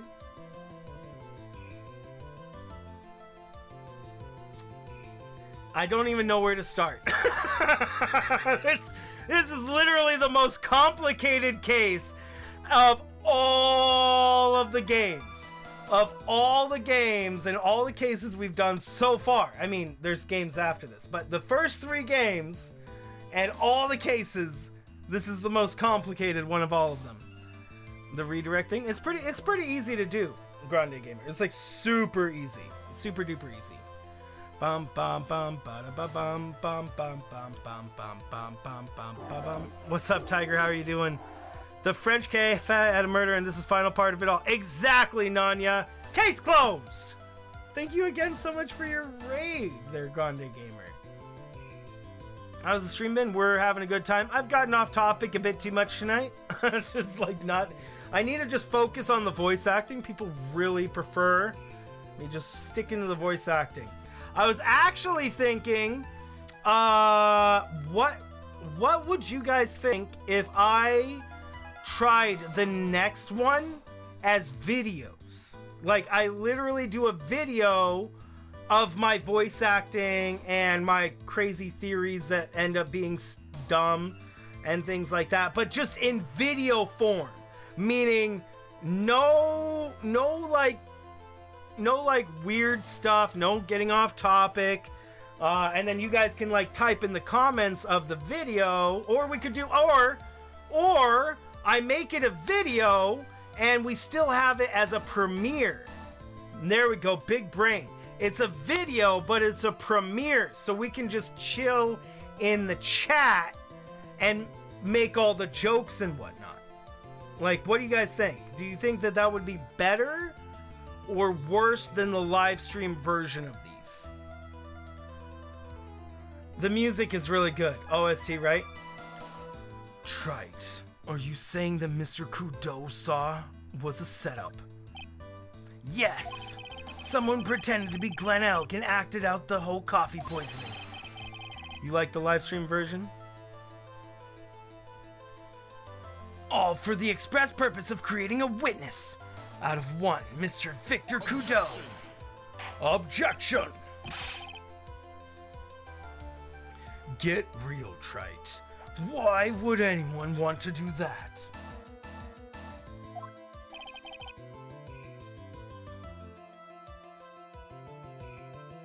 Isn't it obvious? The thing Mr. Kudo was most insistent about his testimony was...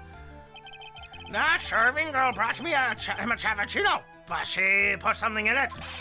That's the serving girl. She right there. Defendants her. Remember her well.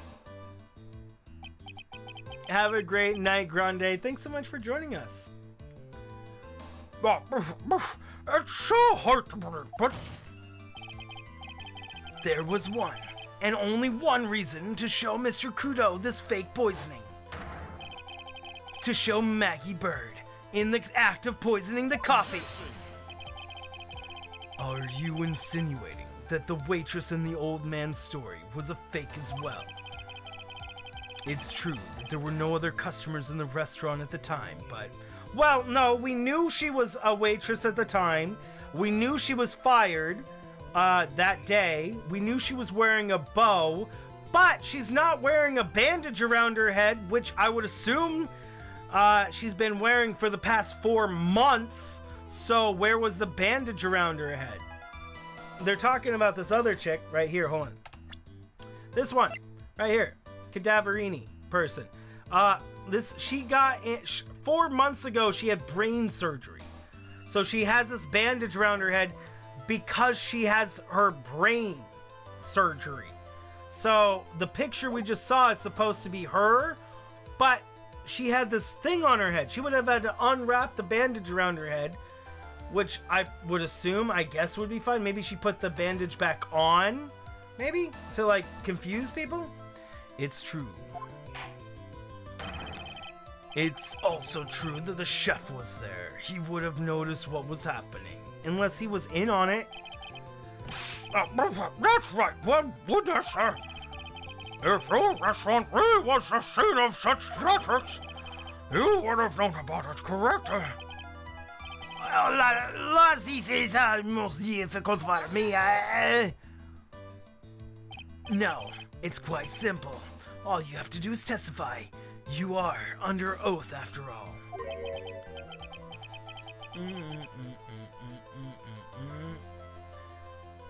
Was there, in fact, a phony at Trey Bien that day? The defense demands Mr. Armstrong tell the whole truth about what happened. The defense request for additional testimony is accepted. You will accurately explain in detail the events of what in the restaurant that day.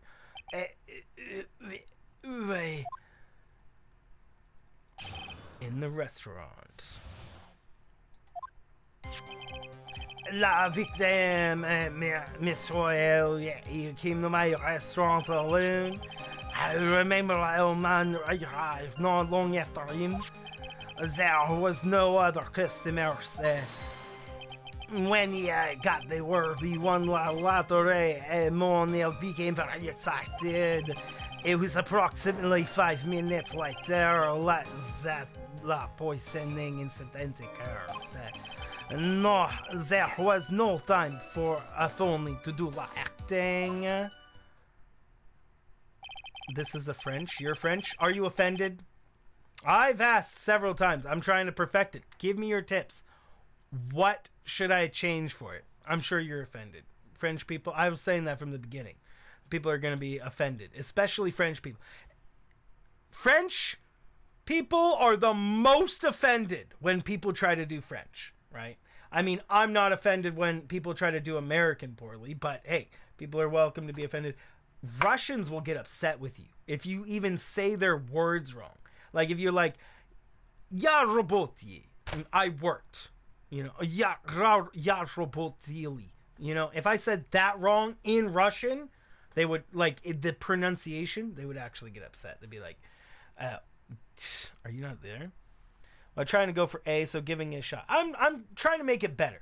Yeah, so if it's wrong, tell me the parts of it that are wrong, and then I'll try to make it as accurate as possible. Because I don't want to offend people, but I like voice acting, right? Oh, dude, Mighty Ram, you do that. I hope your mom feels better soon, bro. Yeah, we do a lot of accents here, and he's a French guy. So if I didn't give him a French accent, he wouldn't sound good at all. He would just sound very bad, especially with the writing. So we have to try to give him the accent if we're going to voice act him. Them. Just so we're clear, there was no mirror in the restaurant at all after. Like, imagine if I voice acted this guy by doing "Je vous demande pardon. Forgive me, your honor."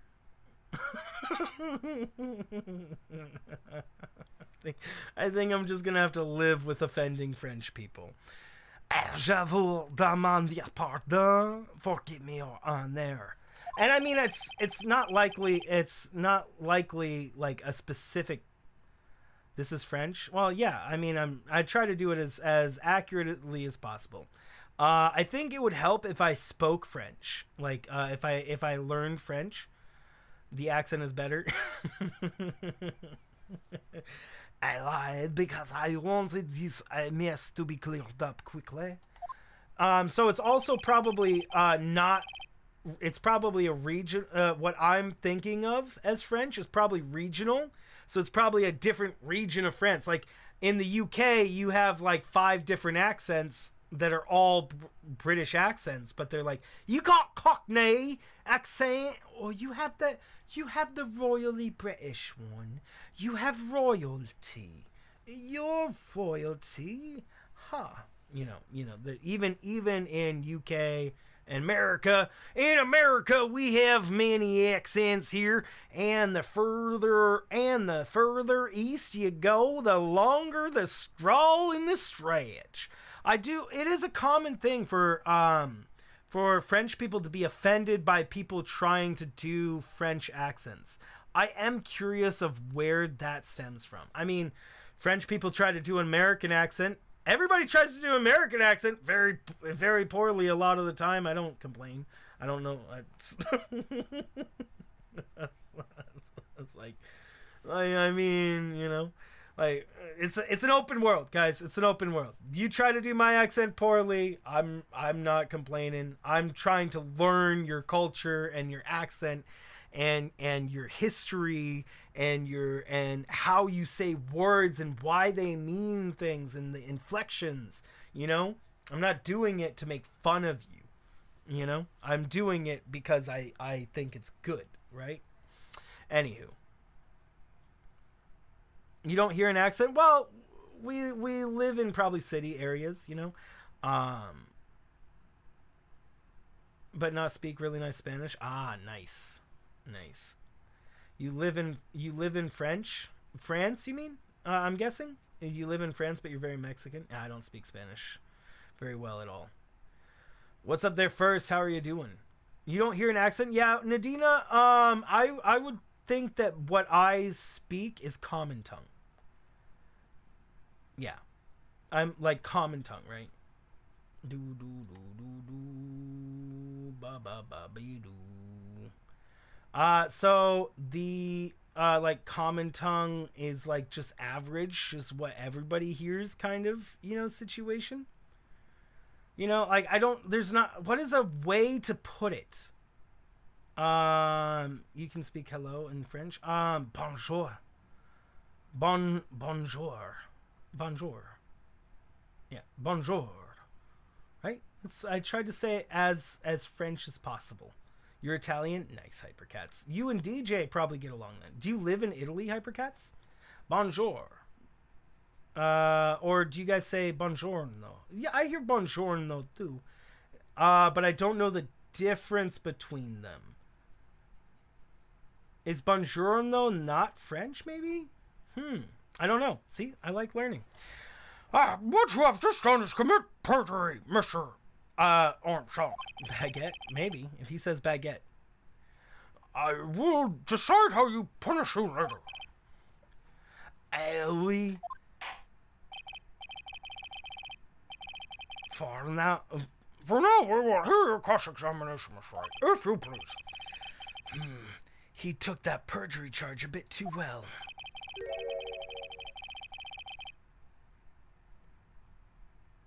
You say Warsh? But I'm guessing he'll be more serious trouble after this cross-examination. Oh, I need to make him sound stressed. Oh, he doesn't look stressed. La victime, merci, I came to my restaurant alone. In Italian? Buongiorno? No, I said it's not French. I said buongiorno's not French, but bonjour is, right? I didn't know it was Italian, but I did know it wasn't French. See? I'm not completely dumb, just mostly. Was he alone at his table as well? Oui, I saw from kitchen. Yet the defendant, Miss Bird, remembers it differently. She swears there was another man at the victim's table. Objection. Ha! Unfortunately for you, Trite. Yesterday's witness also testified the victim was alone. You know, seeing you squirm like that reminds me of a certain coffee's bittersweet bite. What kind of coffee's he been drinking? It's not coffee. It's love. It's love that's bittersweet. Hearing Maya say that makes her seem wise all of a sudden.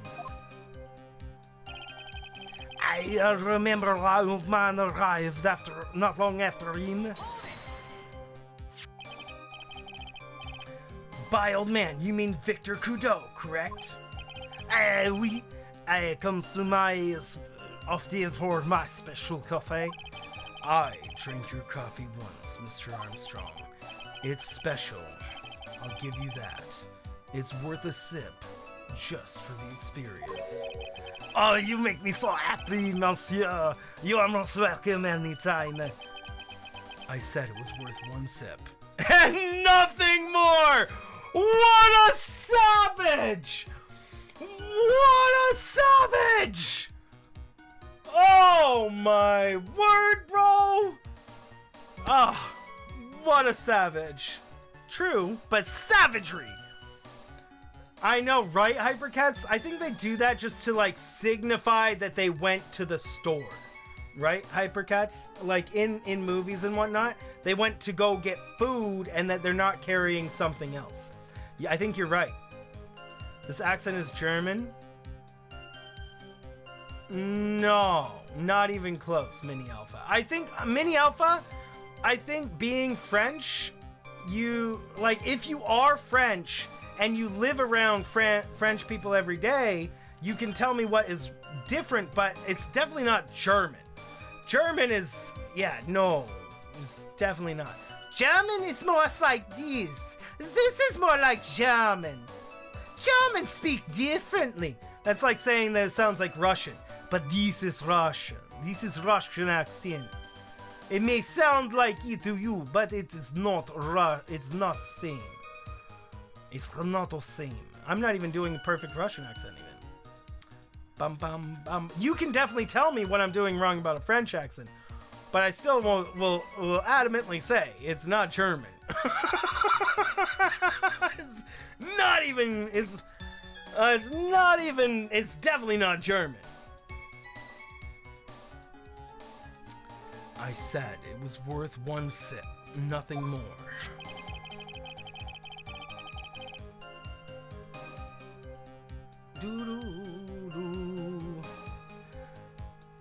So, Mr.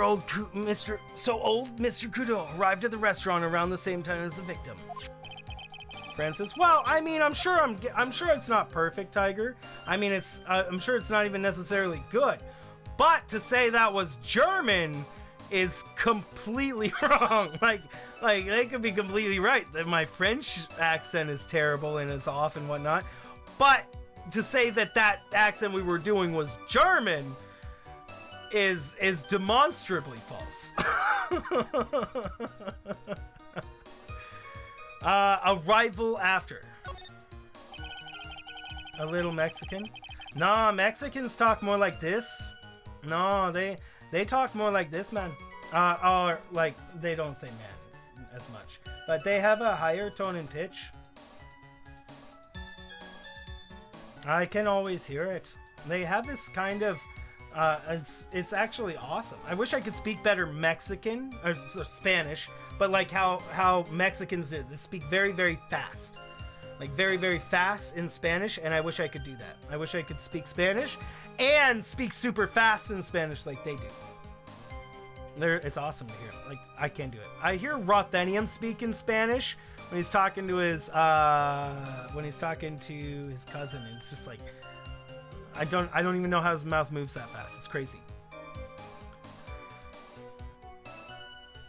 Phoenix, so you're saying that not much time elapsed between when the victim and Mr. Kudo arrived? We exactly correct. But that still leaves the possibility that something happened in that gap of time. And by your recollection, how much time would you say has elapsed? Let me see. Approximately 2 minutes, I would say. 2 minutes. That's all. It seems unlikely that anything untoward could have happened in such a short time. Rats, I knew I should have pursued this line of questioning. Hold on. By old man, you mean Victor Trudeau, correct? Okay, let's get back to the other one. What time was it? Out of curiosity, what time was it when Mr. Trudeau arrived? No, I cannot remember, monsieur. I believe we were told by a witness yesterday. The crime scene was reported at 2:25 by a kind of scary old man, sir. Does that perhaps jog your memory, witness? The incident happened about 20 minutes after you arrived. So, the victim must have arrived between 2 p.m. and 2:10 p.m., no? Just after 2, huh? Thank you for your help in jogging my memory, monsieur. You are wonderful.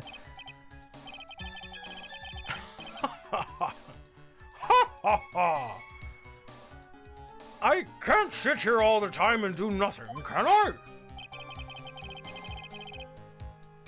The time of day will be added to the witness's testimony.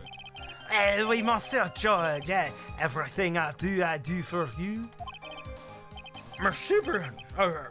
That's French, isn't it? I'm glad at least one person is in a good mood. Thanks, Minnie. Thank you, thank you. He's even humming a song to himself. I remember the old man arrived not long after him, just after 2 p.m. Are you absolutely sure about that time? When I think I am sure it was just after 2 weeks. It is last time I stopped serving lunch menu. That's right. I always break for lunch when the restaurants are serving their specials. I've been known to wind up a case early just to make it on time. I guess I should never get between a hungry judge and his lunch. Oh, would you look at that? It's almost lunchtime already. Witness, get on with your testimony, please. There was no other customers. So, your only customers were Mr. Trudeau and the victim. How many times do you need to ask the same thing, Trite? You'd never catch me drinking the same blend twice.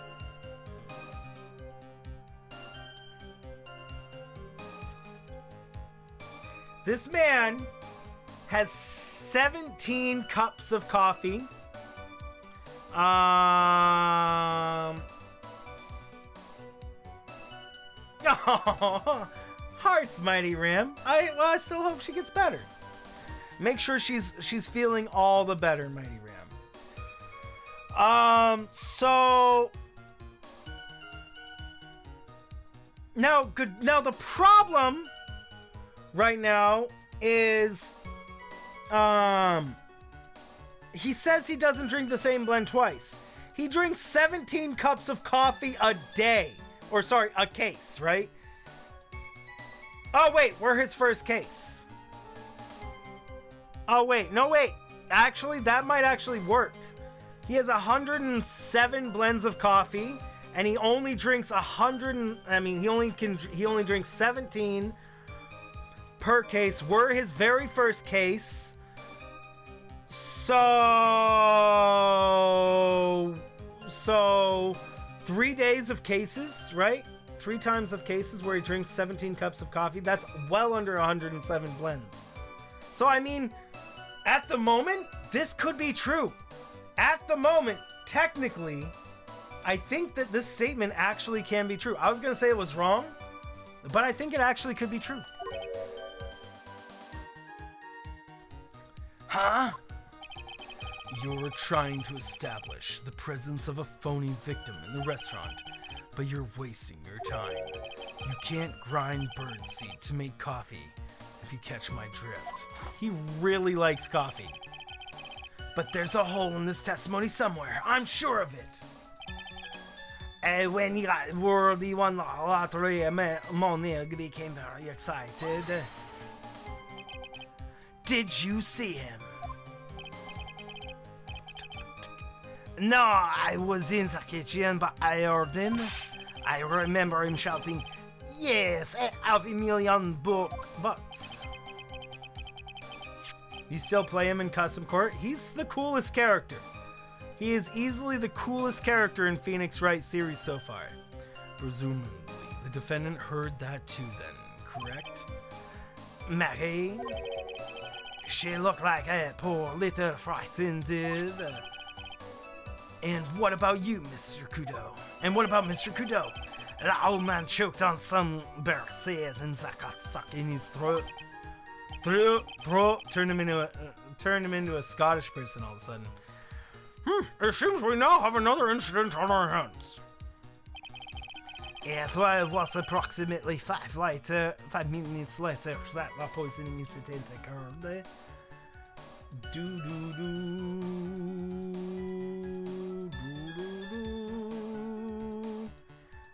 Press this one. And what were you doing at that point? Without any customers, you must have had time to kill. I am a multi-talented woman, monsieur. Sorry. What do you mean? There is renowned chef Armstrong, the tragic poet, Clarice Armstrong. Night, Minnie. Clarice. Oui. I was writing a poem, an angry tale of a chef and $500,000 of debt, cooking for a man who won $500,000 on the lottery. It's called Pourquoi? It means why. Perhaps it's recite for la court. Oh, please don't. There was no time for the phony to do like acting. It's literally a confession, bro. You mean you contacted the police as soon as the incident occurred? I asked the old man to call from la payphone. By your own argument, Wright.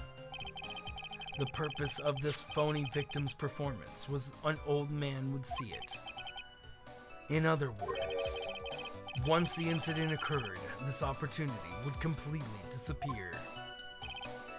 Indeed. Bien, et since la shadow of doubt has been lifted, n'est-ce pas? I guess Mr. Armstrong connected to this case, huh? Night, Minnie. Absolutely. Someone was impersonating Mr. Elk, and I refuse to believe he was oblivious. He was there the whole time, after all. But if you're right, wouldn't Maggie have noticed too? She fell unconscious while the incident occurred, remember? You mean that's when the phony staged his act? We'll know for sure once he finds a hole in his testimony. La victime, monsieur, elle came to my restaurant alone. Okay, let's see. Tomorrow's your last day of school? Nice, I bet you're excited. And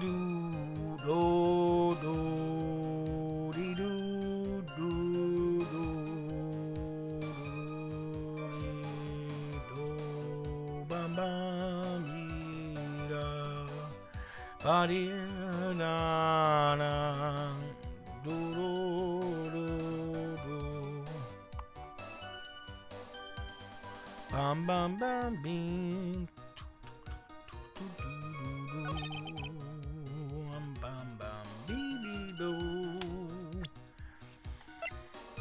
Do we have anything that says like time on it? Well, we can prove that his poem is more based in realism.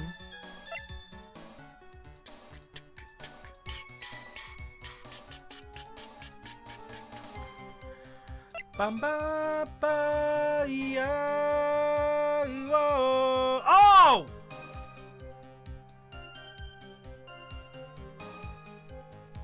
$130. Dude, $130. All of this. Wait, huh? Wait, what?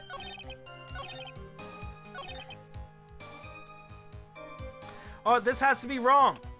This has to be wrong because it was an hour prior, bro. This is it. We gotta be it. Nice. I'm afraid I finally got you, Mr. Armstrong. What do you mean?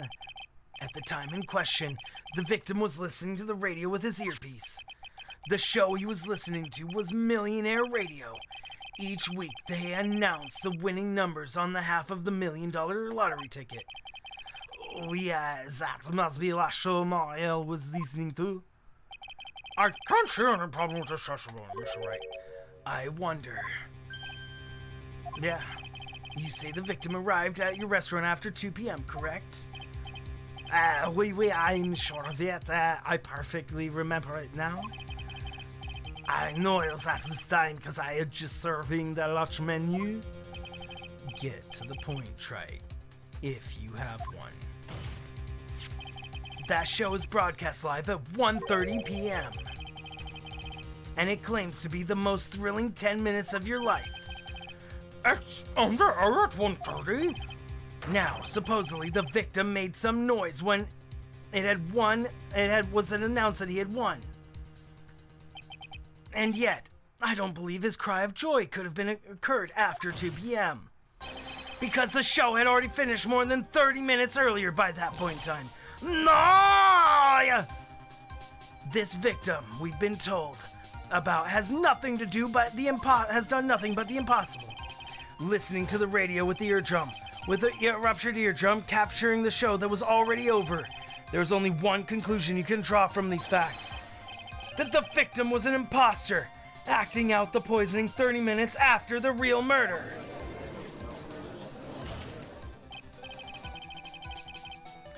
Yes, there were 2 Glen Elgs in Tribulations that day. The real Glen Elg, now dead, having been poisoned by the real killer. And the phony Elg, acting out the witnesses for Mr. Kudo to witness. It certainly seems that way. I mean, if that wasn't the case, how can you explain the time discrepancy? But there's no evidence of another person being involved, like ever. Not without hindsight bias. We only know that there was another, this only is proven after you already know it. Like, what? They want you, you have to know this to prove it, right? Like, without knowing it ahead of time, what they're essentially doing in this game is you have to randomly guess information to get evidence of that guess to then solve your case. Because we had nothing, like, I guess the only thing that said it was a different, I mean, I guess it's a stretch saying it's in the wrong ear, you know. I guess it loosely connects enough for it to not matter, you know. I guess it loosely connects enough to where it doesn't matter. But man, I wonder if anybody called that it was a different person, that it was all a fake ahead of time, like well ahead of time. Objection. Quite a performance, Trite. You were almost on a roll. Ha!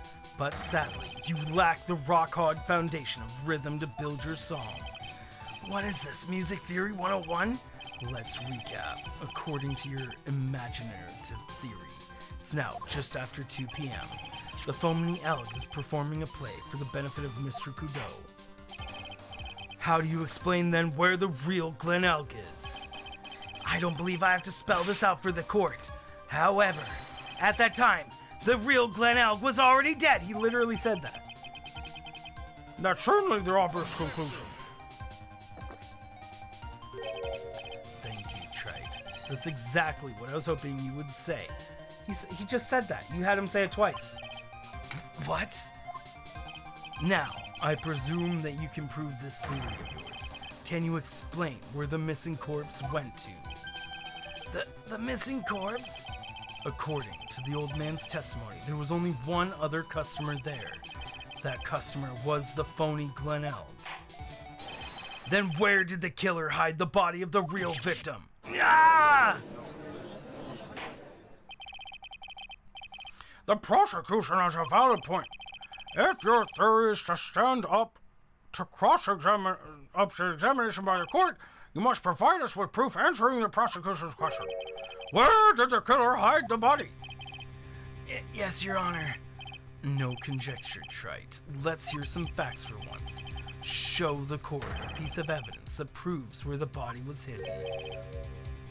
Evidence?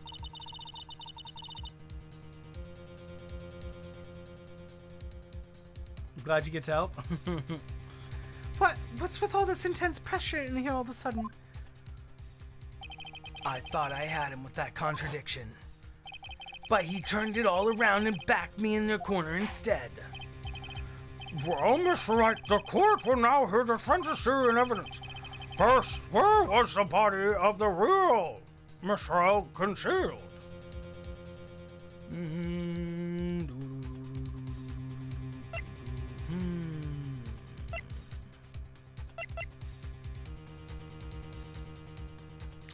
The kitchen. Right? Where in the kitchen, though? We're gonna say inside because where the bottle was, his bottle was in the kitchen, right? His little medication was in the kitchen, so yeah, it had to be. Maybe it dropped out of his pocket or something. It would have been too dangerous to take the body outside. Yeah, that too. But I mean, like, I think we have evidence to say that he was inside. Obviously, the body must have been hidden somewhere inside Tribulations. Interesting. But where could a body be hidden inside the restaurant? Perhaps you care to show the court in these plans, Mr. Wright? Yes, Your Honor. The exact location where the body was hidden in the kitchen. The body was hidden here. I see. Nice supposition. But the real question is, can you back it up? I think so. Where's the evidence that proves that the body was hidden in the location? My badge! You know, could you imagine? Mr. Armstrong, do you recognize this bottle? No, I have never seen that ugly bottle before in my life. I only use the very best bottles, monsieur. The highest quality only for me. Where was that bottle found, Mr. Wright?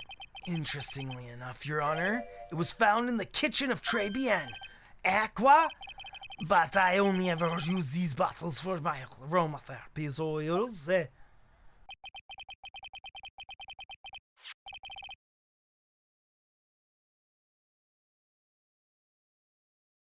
But this bottle doesn't contain aromatherapy oil, Mr. Armstrong. No, it contains a medication. What kind of medication? I'm sure everyone remembers, don't they? That Mr. L visited an otolaryngological clinic and was given medication that day. You can't be serious. The defense had the contents of the bottle analyzed, and I have lab results here. The contents of the bottle match the prescription that was given to Elg. Glenn Elg's murderer hid the body in the restaurant. At which time, this bottle fell out of the victim's pocket. Mr. Armstrong, when the incident occurred, didn't you say you were in the kitchen? Mon Dieu. Yes, you know what I'm about to say. It was you who hid the victim's body. You did a fine job pretending to defend my client, Maggie Bird, however. You were setting her up to take the fall behind the poor girl's back. No! Order! Order! This is an extraordinary development. Witness, did you murder Mr. Glenn Elg? Never. I could never do such a horrible thing. No!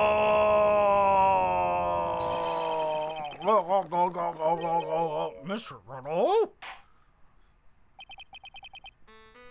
The bitterness. Every time I get lied to, I always glasses down a mug of coffee. That's one of my rules. No wonder he's addicted to coffee. Do you have the slightest idea of how many cups you've had by now? Hundreds, thousands. Then, I like to do the same to the person who lied to me. I like to take them down with my empty cup. Listen up, chef. How about a brand new flavor in your ear, my H-deficient friend? Oh my word, what a savage! Chef, je vous demande pardon. Please, you must air me out. It's a trap. Listen to me, por favor. Por favor? Por favor? What? Yo hablo español, Messiah. Por favor, Spanish. Wait! What? Is he faking a French accent this whole time? I mean, I guess that makes sense. I guess that makes sense. He's a Francis. I'm going to ask you once. Did you do it? No, absolutely no. He's starting to speak. Yeah, right? Let's hear it. You've got one shot. Right, Gramps? Witness, the court will permit me a chance to make one final statement. If you lie under oath again, Mr. Golio's coffee mark awaits you. And so does my gavel. It says Claire. Why do they always say in the movies I got a bad feeling about this? Or I guess that was probably said what? I didn't read it very well. Very well. Begin your final testimony, Mr. Armstrong. The confession.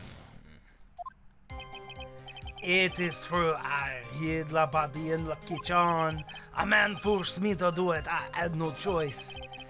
I had to go along with the IM because there was no reason why I could not refuse.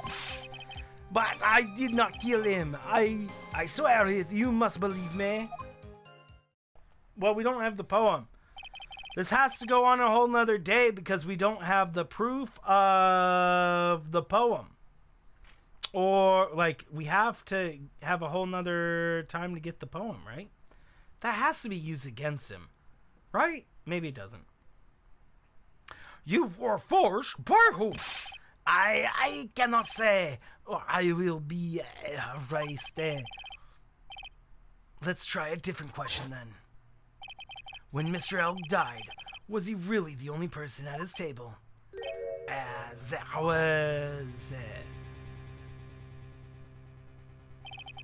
was another man. I knew it. Maggie was telling the truth. You may cross-examine the whistle sound, Mr. Wright. There's just one more thing I need to do. I gotta break this guy and tell him, and gotta get him to tell us the name of the real killer. Okay, so it's probably the Tiger. Tiger! It's you, isn't it? Classic Tiger. It is true, I hid the body in the kitchen.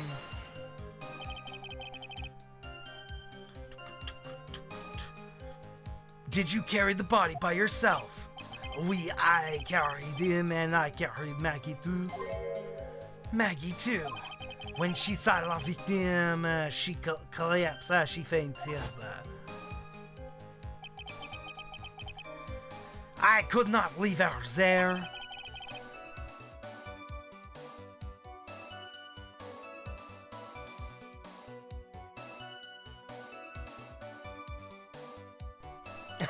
Nanya.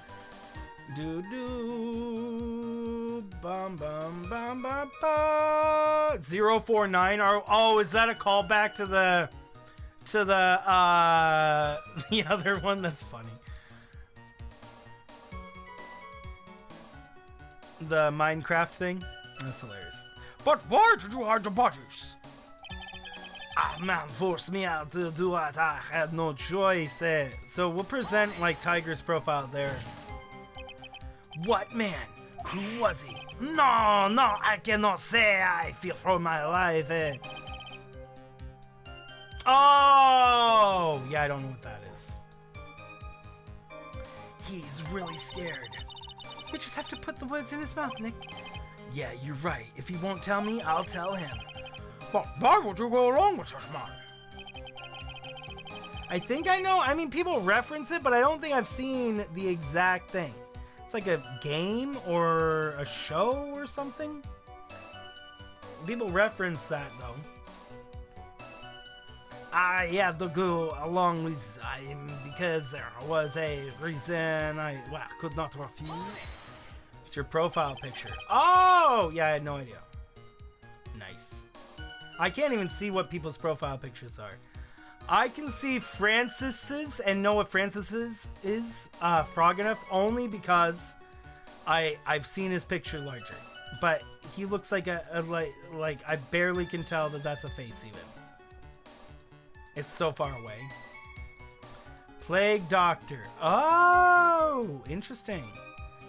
And what reason would that be, Mr. Armstrong? You know, monsieur. Yes. Surely you cannot expect a young maiden to talk about such an embarrassment. A maiden, you're a bit old to get away with that. And a bit too male. Hey, Maya!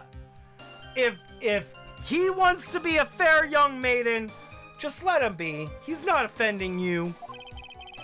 I can't finish the cross-examination without establishing his reason, so I just have to prove it with evidence. But I did not kill him, I swear. You must believe me. So, you are claiming that all you did was hide the bodies, is that correct? Yes, that's right. If we are to believe you, Mr. Armstrong, you must tell the court everything.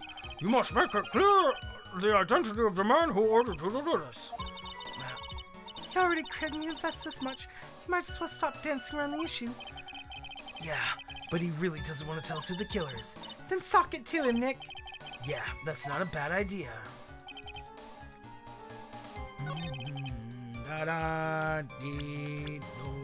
Tigre.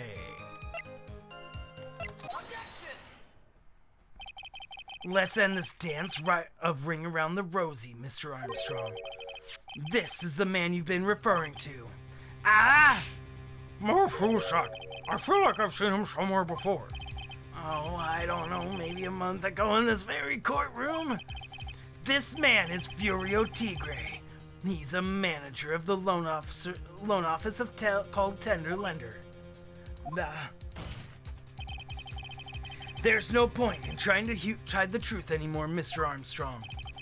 I know you couldn't go against Mr. Tigre, at least not while he had this on you. The debt?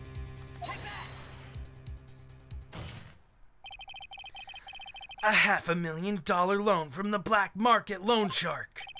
And you had no way of paying it back, did you? That's why you were forced to do anything this man told you to do.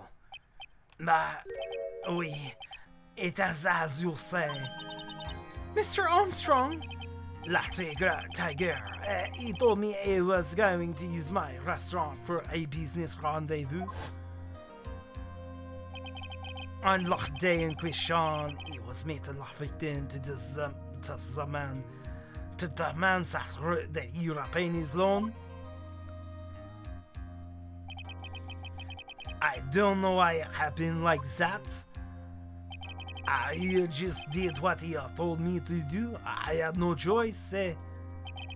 I cared about and la inconsciente me out there la dining area. What's up, Brandon? How are you doing? And into the kitchen. After that, I just tried to forget what I had seen. I think we can now safely say the man who forced your hand was Mr. Furio Tigre. He was in debt? Yep. I do have one other further question for you, Mr. Armstrong. The poison and the lottery ticket that were found in the defendant's apron pocket, Was that your doing as well? No, I knew nothing about that. Making it look like me who done it. I was not. It is despicable. Mr. Goodall, you will summon this feudal Tigger as a witness. I doubt that can be arranged today, so we're all adjourned for now. Proceedings will continue tomorrow.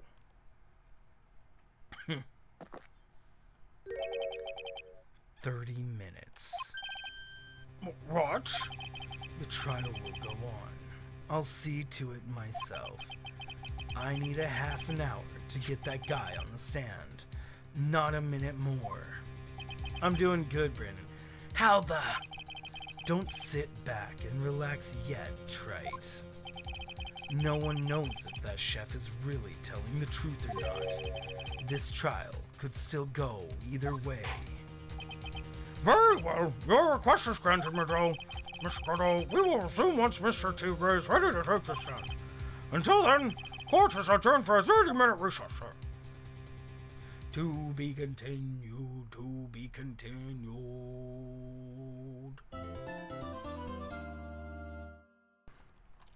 What happened on Karma's daughter? She was in the last game, but she hasn't showed up much for this one.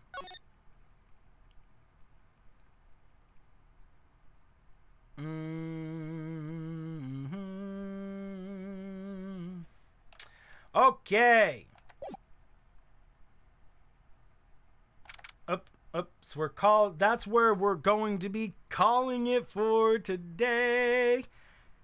Whew, GG's, guys. What a game. What a play. I think we did very well today. And it was fun.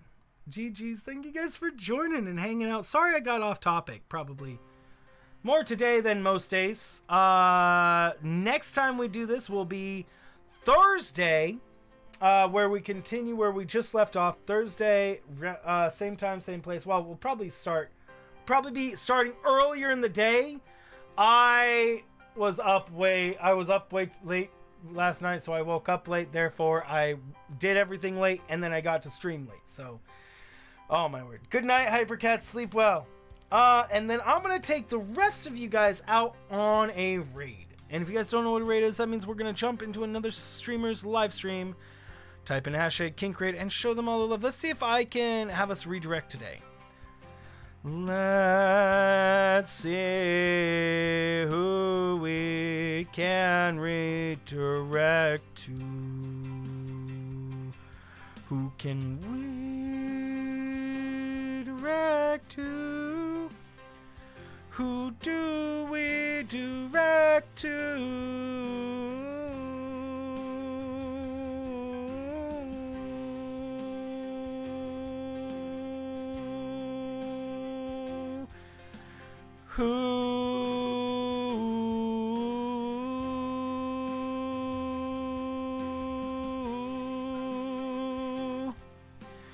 Who do we direct to? Who?